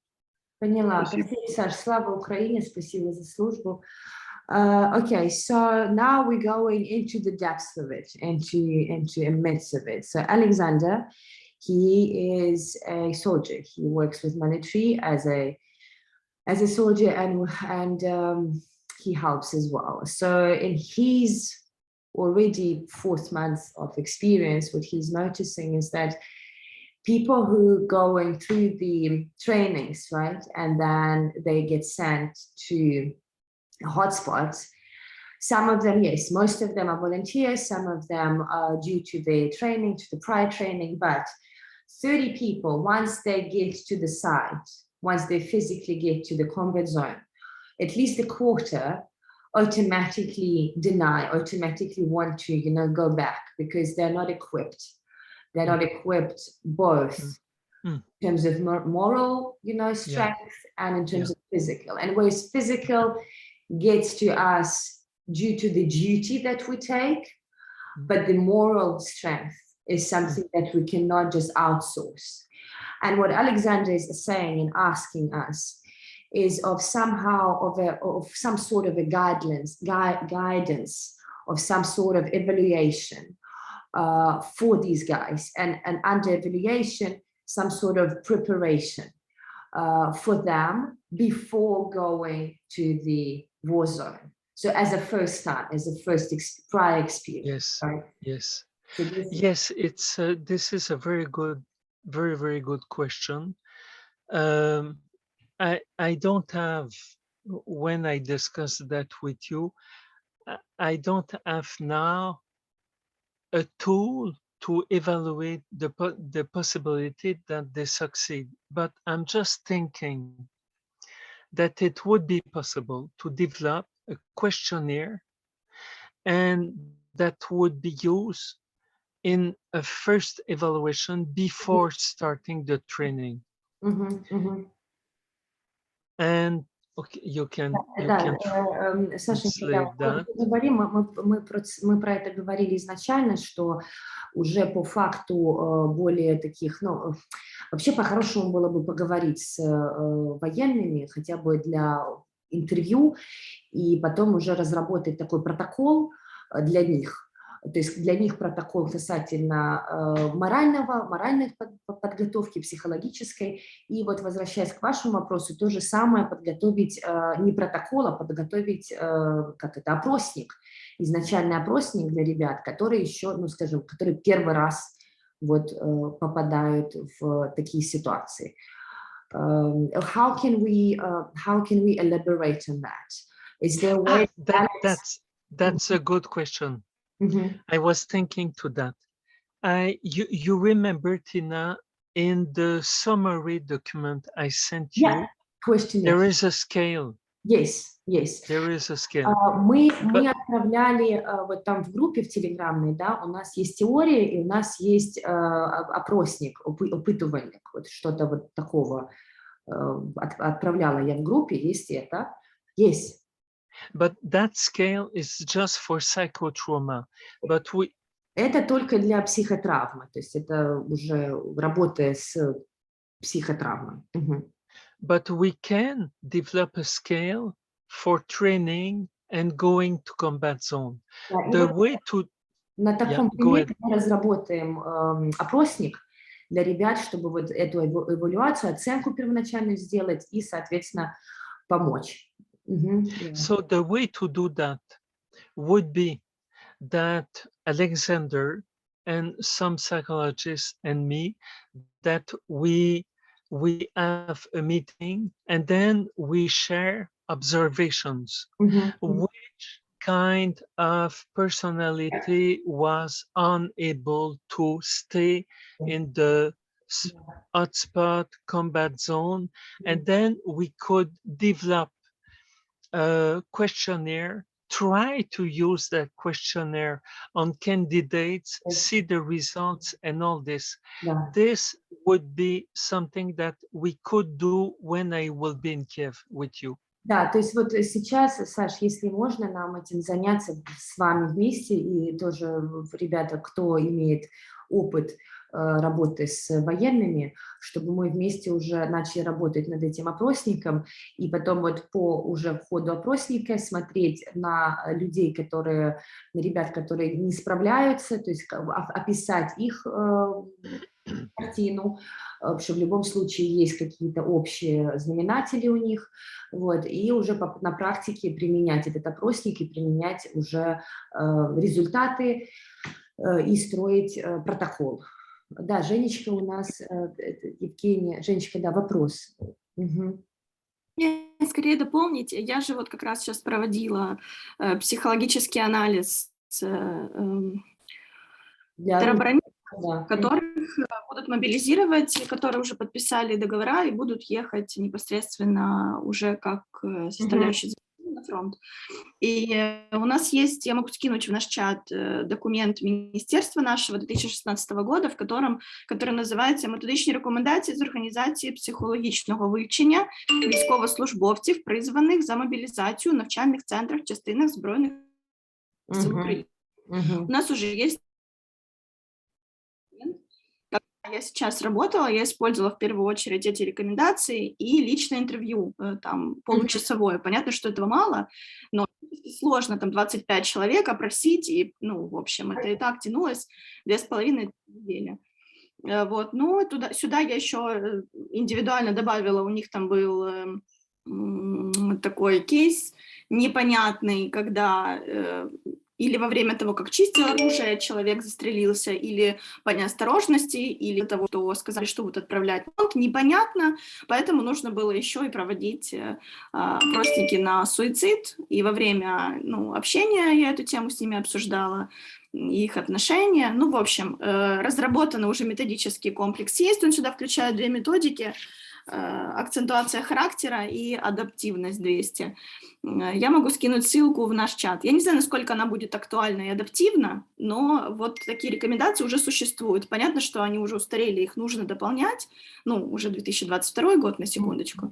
Но они уже есть, если что. Поэтому, если нужно, я прямо сейчас могу скинуть. Спасибо, дорогая. Да, so Eugenia, remember yesterday, on Thursday when we introduced each other, she had dealt and already dealing with the Ministry of Health and the Ministry, if I'm not mistaken, Defense, to evaluate guys in order for them to hold the weapon, right? So how mentally, psychologically they're capable and so forth. And she is using recommendation from 2016, which are official recommendation from our government.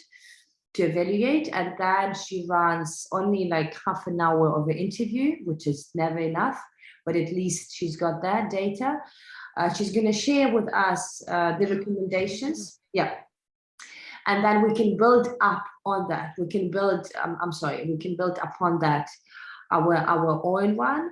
And maybe have a brainstorm session, if I may, between Alexander, Eugenia, yourself, and other people who's got data that deals with military, right?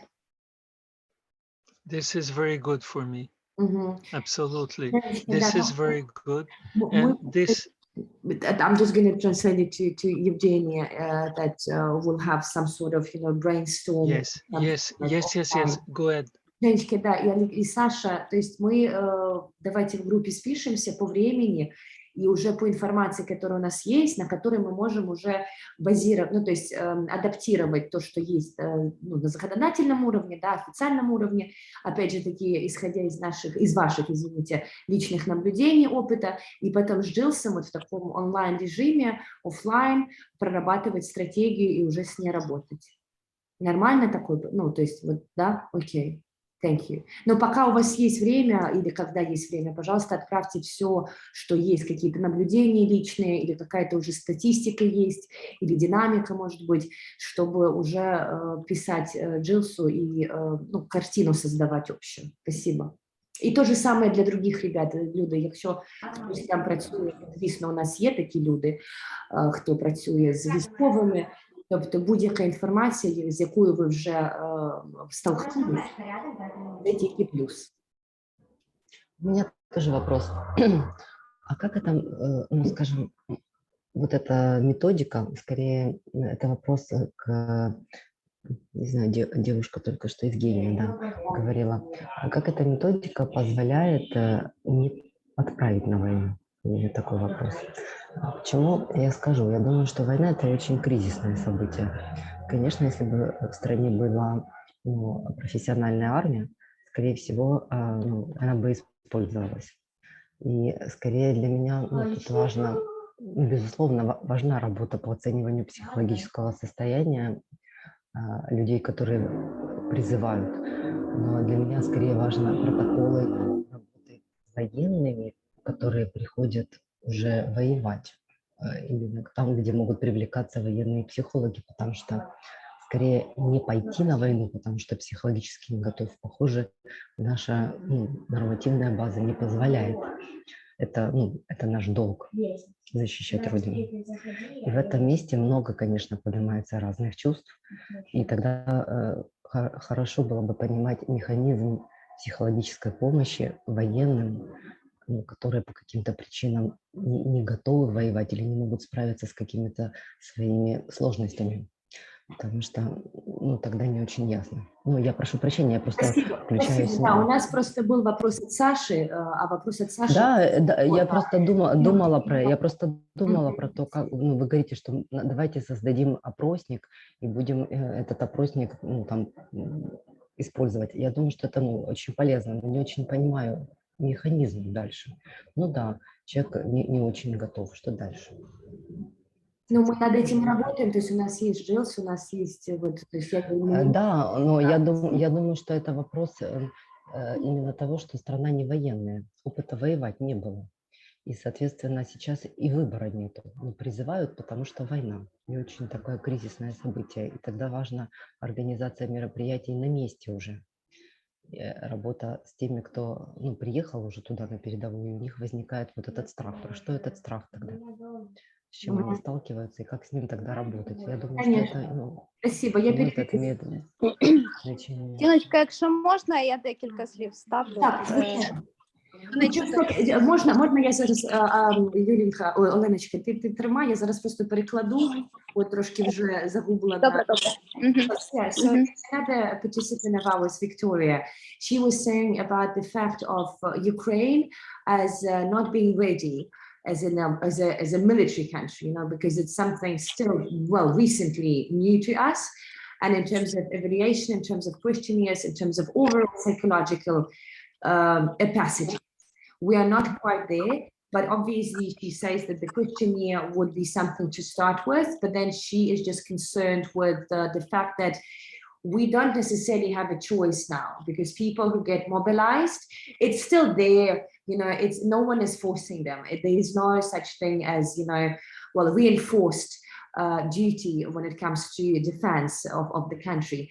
But when it comes to them being on site already and feeling that they cannot handle that, so we might as well think of having someone there on site, such as war military psychologists, who can, you know, create that space, who can cater, who can accommodate that fear that is inevitable, regardless to how strong or how weak that person is himself or herself, right? Absolutely. Absolutely. I would answer to that I never practiced psychology in a war zone, but I did intervene with people in crisis, in huge crisis.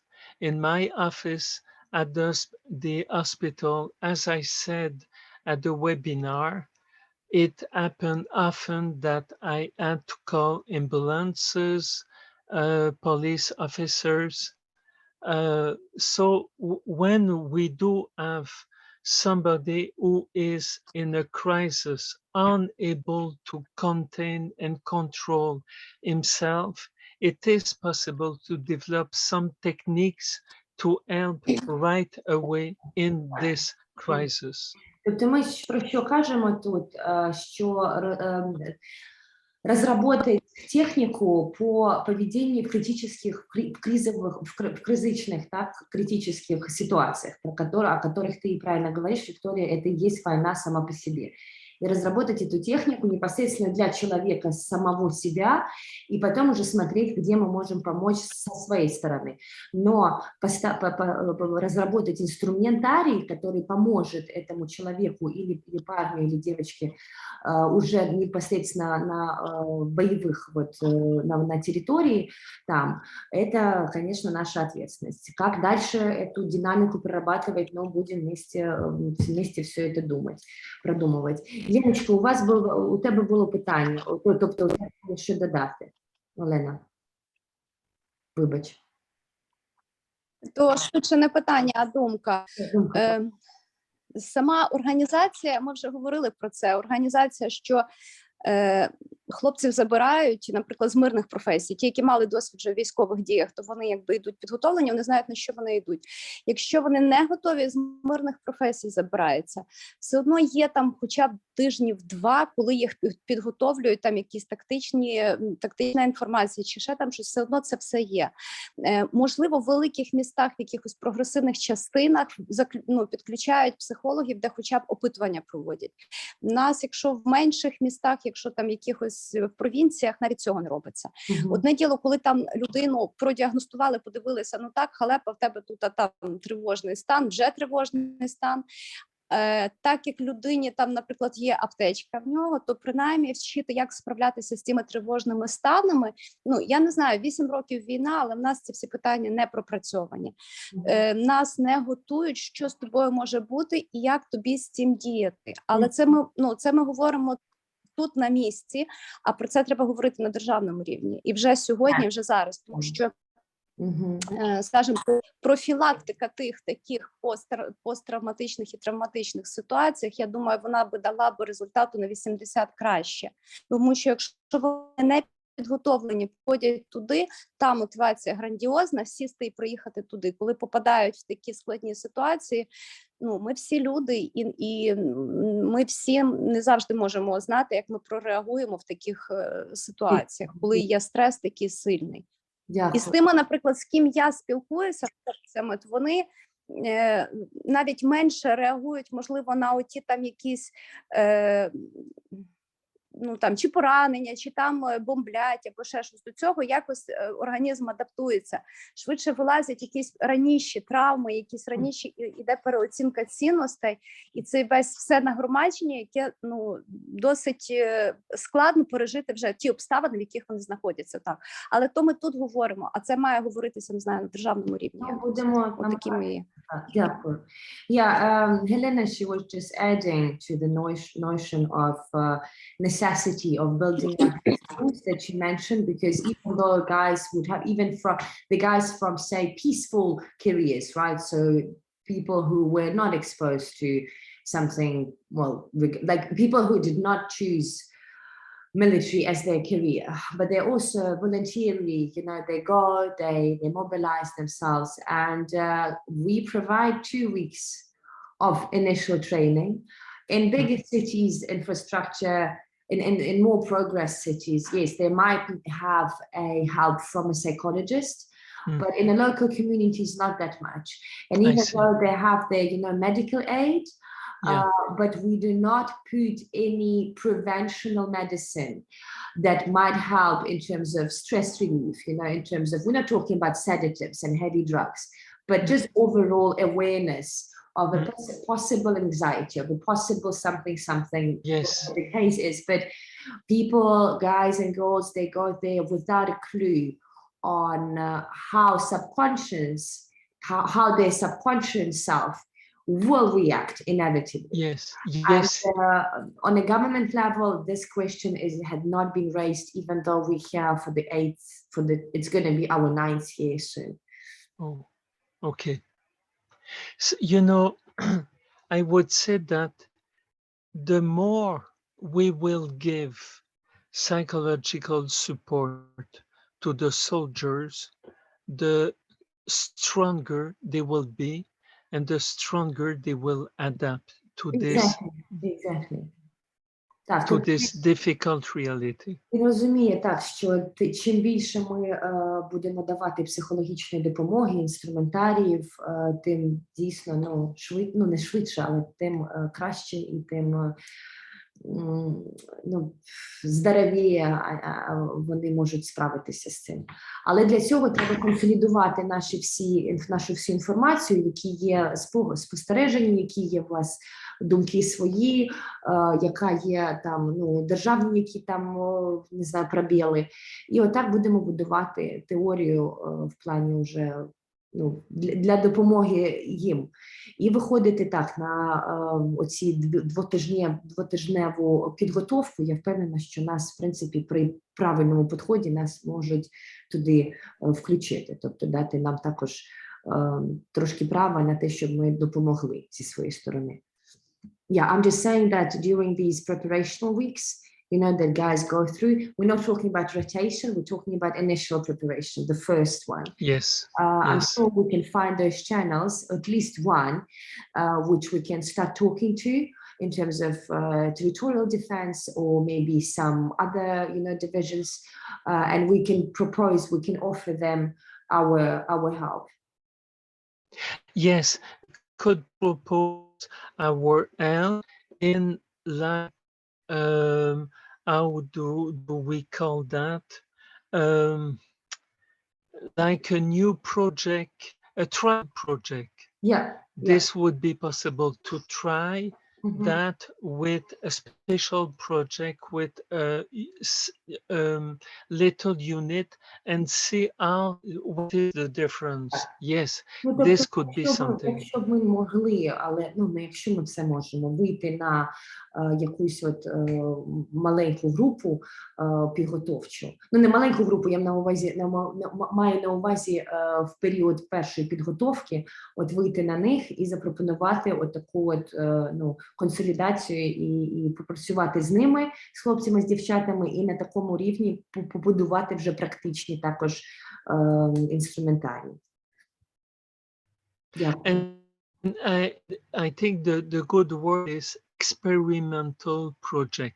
Так, experimental project. Експериментальний підхід і проєкт.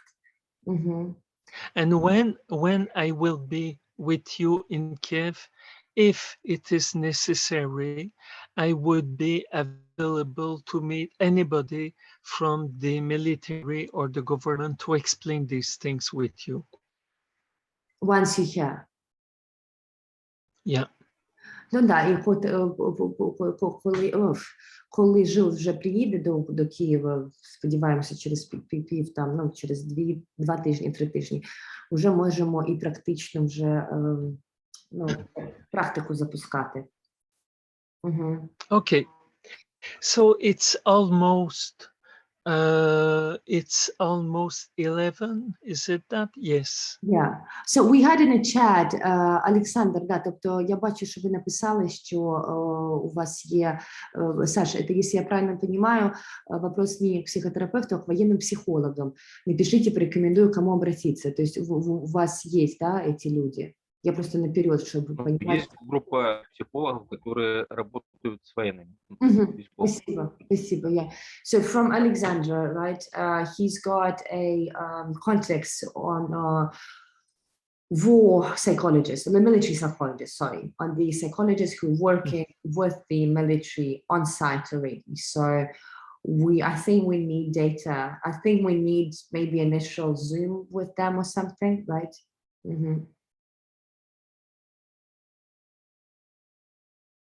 Да, спасибо, Саш. Ну, мы организуем какое-то, сначала письмо, и потом, скорее всего, звонок в таком формате, чтобы с ними поговорить по этому поводу. И there's another point from Eugene. Можливо, добровільний вибір піти на війну. Це про те, як реакція на психотравму, як наслідки тривоги. So Eugene, yeah, he was going back to the trauma of being on site. You know, having been faced with the war in the first time of your life, for the first time in your life. And Eugenie is asking, can it be a reaction to the psychotrauma, the initial psychotrauma that people had before war or before, experiencing this crisis? And as a reaction, it's the avoidance and it's the utter fear. Absolutely, I agree. Absolutely. Мова йде. Як реакція на психотравму свою, і потім вже, про те, що ви написали в чаті, sorry. We always have to consider that when somebody goes in a psychotrauma or a close member of relatives that goes into a trauma, and if this is not cured, this person and us, it's like we keep that inside us. So it's like a virus. And then if we are ourselves in a traumatic situation, then it piles up and add and add. And spikes under crisis. Yeah. Тобто так, тут момент з тим, що і про що Олена казала, що є не настільки там проблема, не проблема, не настільки реакція пригнічена на бомби там чи на оружие, а в плані першочергової якоїсь травми, котра була, і з якою нічого не робилося, і потім під час такої кризи і під час кризової ситуації знаходження у військовому просторі, оце все воно виходить наружу, і вже наружу воно виходить в більш такому, як це, більш яскравому вираженні, якщо так можна сказати. І це про те, як і у військових, так і у родичів військових. Thank you. Okay. Okay. So just briefly, tomorrow, right? So tomorrow we're going to go back to the theory. We're going to finish the psychological intervention techniques. Yeah. Тобто завтра у нас буде мова про техніки психологічного втручання. Це ми закінчимо, і там, в принципі, сторінок Yeah, so tomorrow it's techniques and healing through clinical what? Well, yes, with hypnosis I will explain a little bit, but when I will be with you, we will do hypnosis, so you will see how it works. Трошки поговоримо про гіпноз, але тому що це більш практична така, практична дія, то вже про гіпноз будемо більше акцентувати увагу, коли він приїде до Києву, вже тактично. And then healing the healers. Yes, we talk already of that, healing the healers. I will just have to underline the necessity to heal ourselves as healers and to take care of ourselves, to be able to take care. Ну і потім, четверте, це про зцілення цілителів. Це мова буде про нас іти. І так, і питання практичні, кейсові. Отак. Будь-які якісь питання, які сьогодні є, чи були, будь ласка, напишіть, бо я отримала від Вікторії декілька кейсів, від Олени отримала питання також. Спробуємо завтра на них всі відповісти. Але, в принципі, у нас по четвергам вже також будуть онлайни, і з приводу питань я також буду Джилсу це відправляти, і отак поступово будемо все пропрацьовувати. Okay, дякую всім. Thank you, Jill, so much. Please try to get some rest. I hope you will. Yes. 3 hours or 4. Yeah, thank you so much for... we value every single word and every single thought. Good. Thank you. It's a pleasure. It's a pleasure to share that with you. So I wish you a very good day, a sunny day. I'm going to, I did not eat since, let me find when I ate. It is, oh yes, the last time I ate 7 years. Hours. But it felt like a day. Hours. Ну, от людина нічого не їла вже 17 годин. Як? То я думаю, що треба відпустити і завтра вже. Please, oh my word, yes. Okay, sorry. So I'm going to eat, to sleep, and I be with you tomorrow at 8 o'clock Kiev time. That's okay? Absolutely, it's perfect. Magnifique, yeah. Merci. Thank you. Yeah. And if you need anything, just write to me, Tina, tomorrow. Sure. Just meet, and if it's necessary, we can, let's say, start the Zoom 15 minutes before if you need to discuss something. I got you, yeah. I'll see how questions go, yeah, and I'll see what maybe some news, maybe more people will join. So yeah, thank you so much, Giles. So there are some homeworks to do. Yeah. I don't remember which, but I think Dennis, I asked Dennis to write summary, right? And Alexander to describe, if it's possible, in a little document to describe what is observation with the soldiers. Так, люди добрі, якщо можна до завтра підготувати, Саша, ваші спостереження в плані військових, і Денис, і Женечка, якщо ви можете трошки також описати там в одному аркуші паперу змістові позитивної психотерапії і гештальту. Ми вже мали всі ці інструменти при нас, я відправлю Джилсу. І знов ж таки спостереження, Женечка, ваші, твої з роботи з військовими. Ну і у кого вони є в досвіді, також, будь ласка, поділіться з нами. And thank you for the patience of everybody. І дякуємо знову ж за терпімість. Так, бо, да. Okay. Okay, bye-bye. Bye-bye. Thank you very much. Thanks, bye-bye.